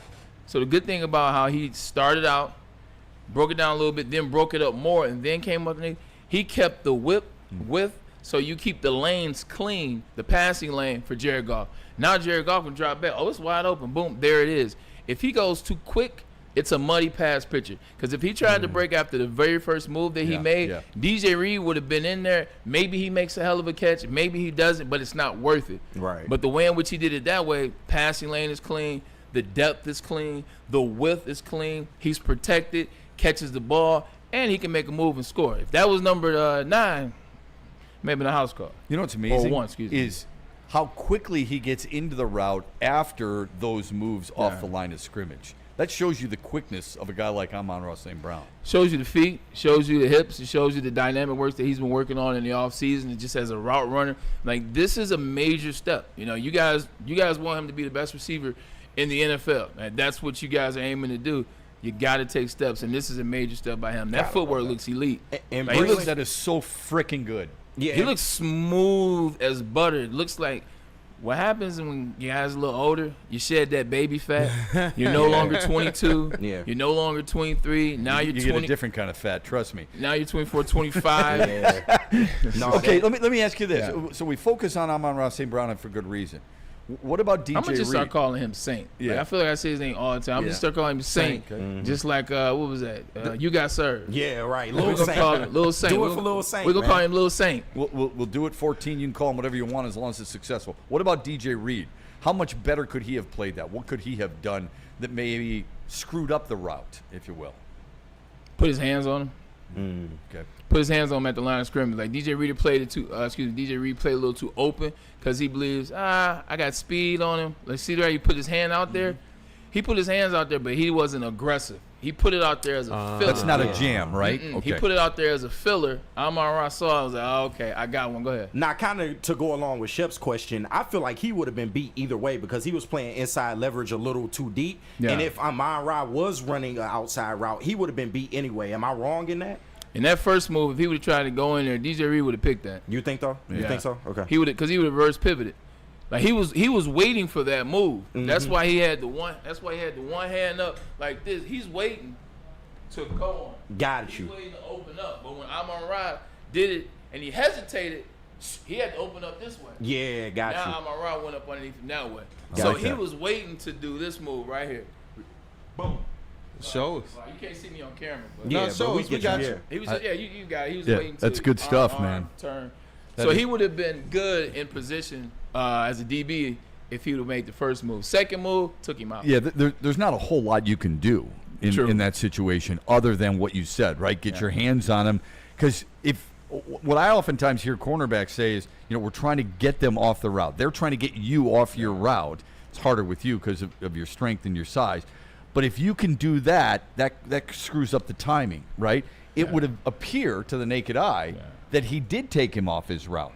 But it really didn't, did it? A lot of things, too. A lot of times with DBs or shorter DBs, when they're going against shorter wide receivers, they don't tend to be physical because they fear getting beat. They fear the quickness. Yeah. So big, tall wide receivers, they love getting their hands in our chest because we're tall. It's easier for them. Mm-hmm. They don't like it with the quicker receiver because it's even. It's like, oh, shoot, I got to do it this way. So you sometimes got to put your hands in wide receiver's chest. Some is a shock value, like they haven't seen it before. I was shocked 14 next time I saw him if I was DJ Reed. Love that, man. If you miss, you miss. Awesome stuff. You're going to fail at this game. Right. It is fantastic. It's fantastic. And what kind of route was that? Was he running? That's a slant. That was a slant? Was it? Okay. I thought maybe it was a drag route or something. It looked like a drag. Well, the reason it's zero coverage. So in the zero coverage, you can run it like that because all-out blitz, press man everywhere, safety deep. Yeah, it's first man line scrimmage, boom, boom, zero coverage. He comes underneath. Yeah, that's a slant. Oh, yeah, he broke the physicality. Yeah. That was and a tough depth one. and width are key. You just keep your depth, you keep your width, you can get the ball. Even if you're clever, as you see in the next play. So there's a few things also. I love what we were talking about, how you're holding the ball here against the Dolphins, taking it to the house. Him putting it in the outside arm is really important. That's number one. Keeps away the from way the he DB. catches the ball. That's one of the things I love most about watching Amon-Ra St. Brown play. He seems to catch everything with his hands. But it sure didn't look like he got a lot of separation after the fact. There's your 4.2 speed that you're referring to with DJ Reed. Like DJ Reed gets beat, his makeup speed is pretty damn good. Yeah? That's why he's one of the better corners in the league. Yeah. And that's why I said, that's why you asked that question, KG. That first one, if he would have tried to run the slant after the first move, DJ Reed would have got there. He jumps that and it's gone. He would have got there. Now, maybe not intercepted, but he would have knocked it down for sure. All right, let's get to the second. Love this. I mean, we could do it all day long. For sure. Braylon, breakdown. What's the next one you got for us? Now, this one, J-Mo. even though the pass is caught, I'm going to highlight the DB on this play. I like that. I'm going to highlight the DB. All right, run that clip. This is J-Mo versus Amik. All right, we'll do full speed first. Yep, we'll do full speed first. Yeah, let's rock with the people. This is actually a really good clip. Here we go. Yeah, just a couple times, and then we'll load up the nice comeback. the slowdown. All right. You play it one more time. Boom. J-Mo. Bang, bang. So what he's running is a 9-yard stop. 9-yard stop is basically like a 10-yard hitch. Same thing. He's getting outside. Boom. Run his release. J-Mo runs 4.2. So what does he want you to do? He wants the defender to think that he's taking off. Yep. So boom. Gets outside release. Hits it. Now the defender is trying to open up the hips. And then when he opens up the hips, that's where you get the 9 yards, put the foot in the ground, and then you plant. The reason why I want to highlight Amik, what speed is J-Mo last time I checked? 4.2. One of the fastest Seems receivers like in the he's faster NFL. than What that. do we talk about? Like when he takes off, we showed that route last week. Phew, it's too late. You're out. Against Amik Robertson. Against Amik, and he learned his lesson. Yeah. So most DBs are going to want to open their hip because they're like, if he goes, I can't be behind. Yeah. I got to go before he goes. Amik is patient. He's patient on this play. Watch it. J-Mo gives him a little bit. J-Mo's got to give him more at the line of scrimmage. That's how Amik got into him initially. Amik's riding him. He feels it. See, J-Mo's not settling like he's going. J-Mo's not fully committed. How does that he it's sell gonna be him a more? go How does he sell him more on that? Because route? he's messing with Amik. Like he's getting off. He's messing with Amik. He's fighting through. Little chicken fighting, And then He's like, not straight running. Exactly. You're right. Good call. Oh, yeah, he's he's not straight widening. running. He's widening like he's thinking. He's widening like he's thinking. still like 100%. back at him. Yeah, you're right. And the other part about Amik that I really want to highlight, J-Mo does that. Look at Amik's feet. Ladies and gentlemen, this is the individual that runs 4.2 that can put his foot on the brake, get out of a brake, catch a ball. Watch this, boom. Meek puts his hand on. Go back to that, KG. Not KG, but Kool-Aid. That's what I was talking about, impeding the wide receiver's route. He puts his hand in his chest. Look at that. Right there. Look at that. Now J-Mo has to spend an extra second and a half fighting Amik Robinson's hand and get it off. So now he's off his route. He moved. He widened him. Amik knows that he's not going on the go route. Oh, right J-Mo's now. head is He down. knows he's not going on the go route right now because J-Mo's not looking down the field. He's looking at his head. He's looking, where's my mark to plant at? Yeah. Where's my mark to plant at? He's looking for that mark. He feels it. Now watch Amik's feet. Watch this. Meek turns after J-Mo, still rolls around, and look at this. Oh, yeah, that's a good play. That's a hell of a play. That's a hell of a throw, too, by the way. Play. Hell of a throw, now, too. Yeah. Everybody let's did give their some job. love to the wide out. That is a big catch in traffic. Because these plays are usually called when it's about 3rd and 7, 3rd and 6. You get him to 10-9, he catches the pass, and you hope he falls forward. Him catching the ball on the outside, we saw him start to do this last year. He made some big 3rd down conversions on some tight window catches where people were draped on him. This is the next step in the evolution People for wanted James to see the Williams. hands. So that's a hell of a catch by J-Mo, but that is great work by Amik on this play. The only thing he didn't do is he didn't finish the play. But this is what you want to see, especially considering last week he got cooked by J-Mo. And I'm pretty sure it happened a couple times in the offseason as well. This is good to see because guys are gonna make plays. I mean, defensive back's such a hard position, right? These guys are they're gonna complete passes against you. If people think Terrion Arnold, DJ Reed, and Meek Robertson are gonna go and there's no one's completing passes, they're gonna have all these pass breakups. Think again. It's how you recover on those and then make sure you don't get burned more than once on the same route. Yeah, I wanted to ask you about Amik because he is somebody that we've seen, they have confidence in playing on the outside. And we also seen how he, D'd up Justin Jefferson that last game last year. And I'm not sure he gets enough credit. No, absolutely. In Detroit. But for somebody with his size that you would think, okay, he's too small to go up against a Justin Jefferson on the outside, what do you think is the equalizer for him to be able to hang with receivers like that? Good question. His secondary. His safeties. Okay. His safeties. He's got 2 of the best in the NFL, and that's no knock to him. Like at the end of the day, he's going to be in the slot primarily the majority of the time, and that's where he does his work. But when you got Kirby Joseph over, you got Brian Branch underneath you, it allows you to be more aggressive at the line of scrimmage, like in that clip right there. It allows you a little bit more confidence. But so that's what I think. That's great stuff, it's man. that range. Thank Kirby you has. for that, by the way. Yeah. Thank you for the Braylon breakdown. That was fire. That is so good. The chat's loving it, man. Yeah, appreciate it. They're loving it. Well, that's because they they're say we need smart. more like I mean, that. I don't know how you Shout out, can't Jay. love You it. can't get I mean, this if you like number football, what we're giving you with Braylon Edwards here is we're giving you that. Dan Orlovsky's done a really good job of that on Twitter in the past. Really you mentioned John Gruden in the past. Yeah. This is exactly, you get a guy like this who can read and see things differently and show things. I bet you there's a lot of dads out there who watch this, and they're trying to help their sons. Yeah. Okay, this is where my mind goes. I'm available for private lessons. I'm sure you are, Coach Bray. And you get a chance to show them this. And give them the little nuances on what it takes on either guarding or trying to sell routes and things like that, and getting off, being physical. It's magic. Hey, let me read this from the chat real quick, because then we get the mailbag. Yeah. Ken Matthews, hey, get your mailbag questions in the chat, family. He says, Ken Matthews, see, this is a sports show.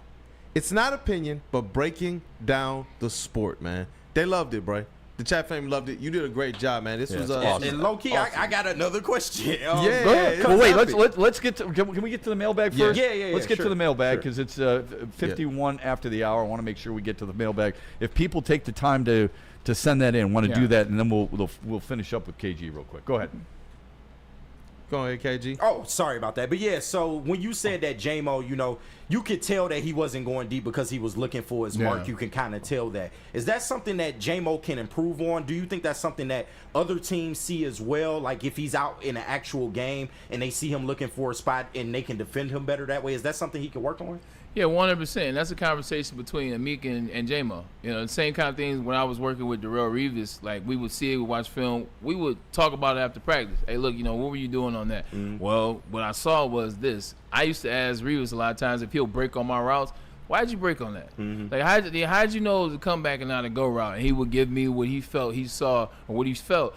And that's the same thing Amik can do. Like, look, at the end of the day, when you're widen, when a DB can widen you like that, he knows that you're probably not going deep. When the DB sees you looking at a spot as opposed to at the end zone, all right, he's looking at a spot. He ain't looking down the field. Like when you're running a go route, there's a different look to it. You're excited. Yeah. It's like, how the hell do I get 45 yards down the field to catch this and get end zone and be on ESPN? Right. 100%. And I think he didn't have that energy. It was kind of like, I'm thinking, I'm processing. And Amik knew he whined him. So I know he's not going to run a comeback. Right. I know he's not running an out. I know he's running something in breaking. And let me just guess, what does he typically run? So yeah, the intellect to me is next level, man. It's awesome stuff, the things you have to read and be able to react to. By the way, breaking news. I don't know if we have a sounder for that.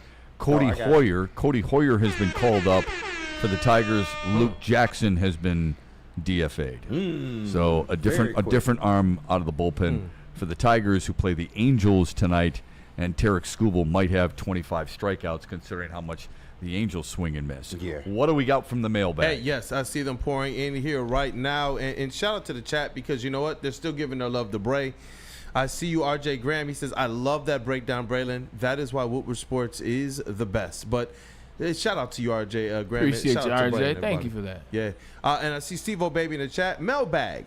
Do you think Jordan Love is overrated as a quarterback, Matt? Because a lot of people think that he is. Yeah, I don't think he is. I think he's – I guess it depends on where you rate him. I think he's a guy who's just outside the top 10.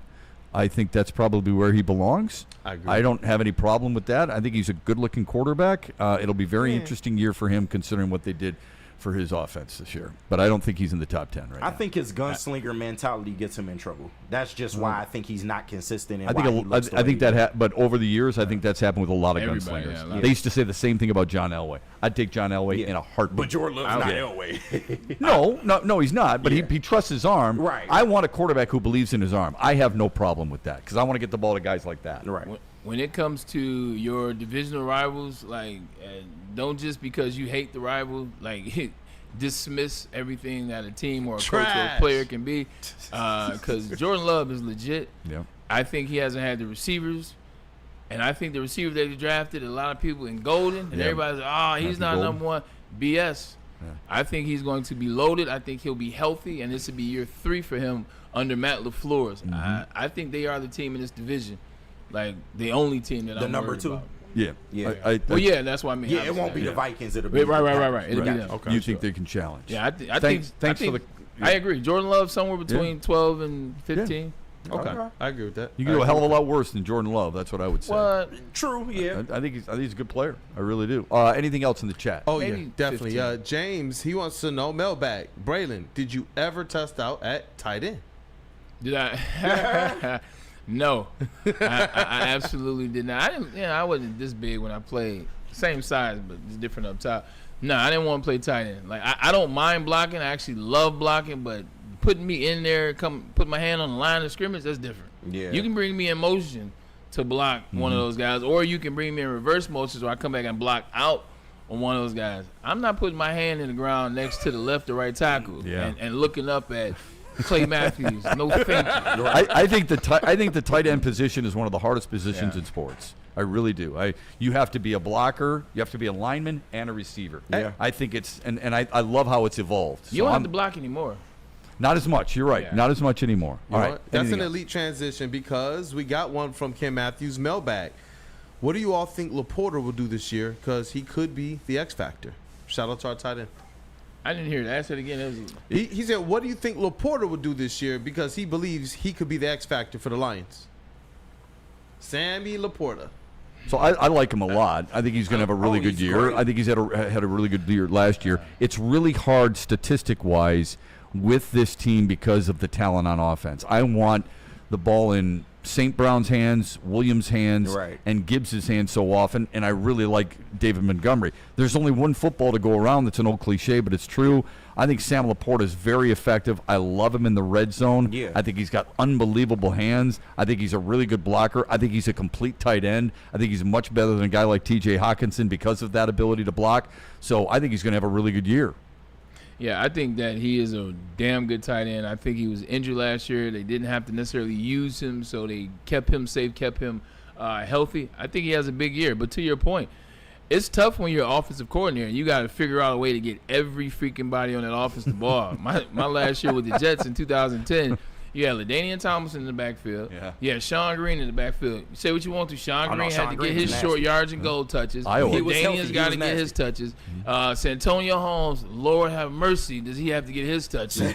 That's neither here nor there. Then we had Brad Smith, who's our Weapon X quarterback out of Missouri. I knew that. Right, so he's wide receiver. He's quarterback. He's running reverses. Jericho Cotry, one of my favorite teammates of all time. He caught a pass in Cleveland on 3rd and 15. It was a dig route. And his groin had popped the play before.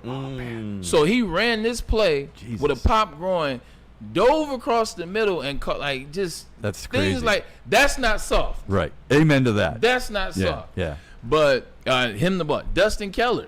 Yeah, say what you want to about Dustin. Dustin Keller's another tight end, 54 catches or so. So when you got all these guys to figure out, it's crazy. It's tough to keep them all helping. Right? It's tough to keep them all happy. I was the quiet guy. Yeah. You were the quiet guy. Right. You needed a microphone from me.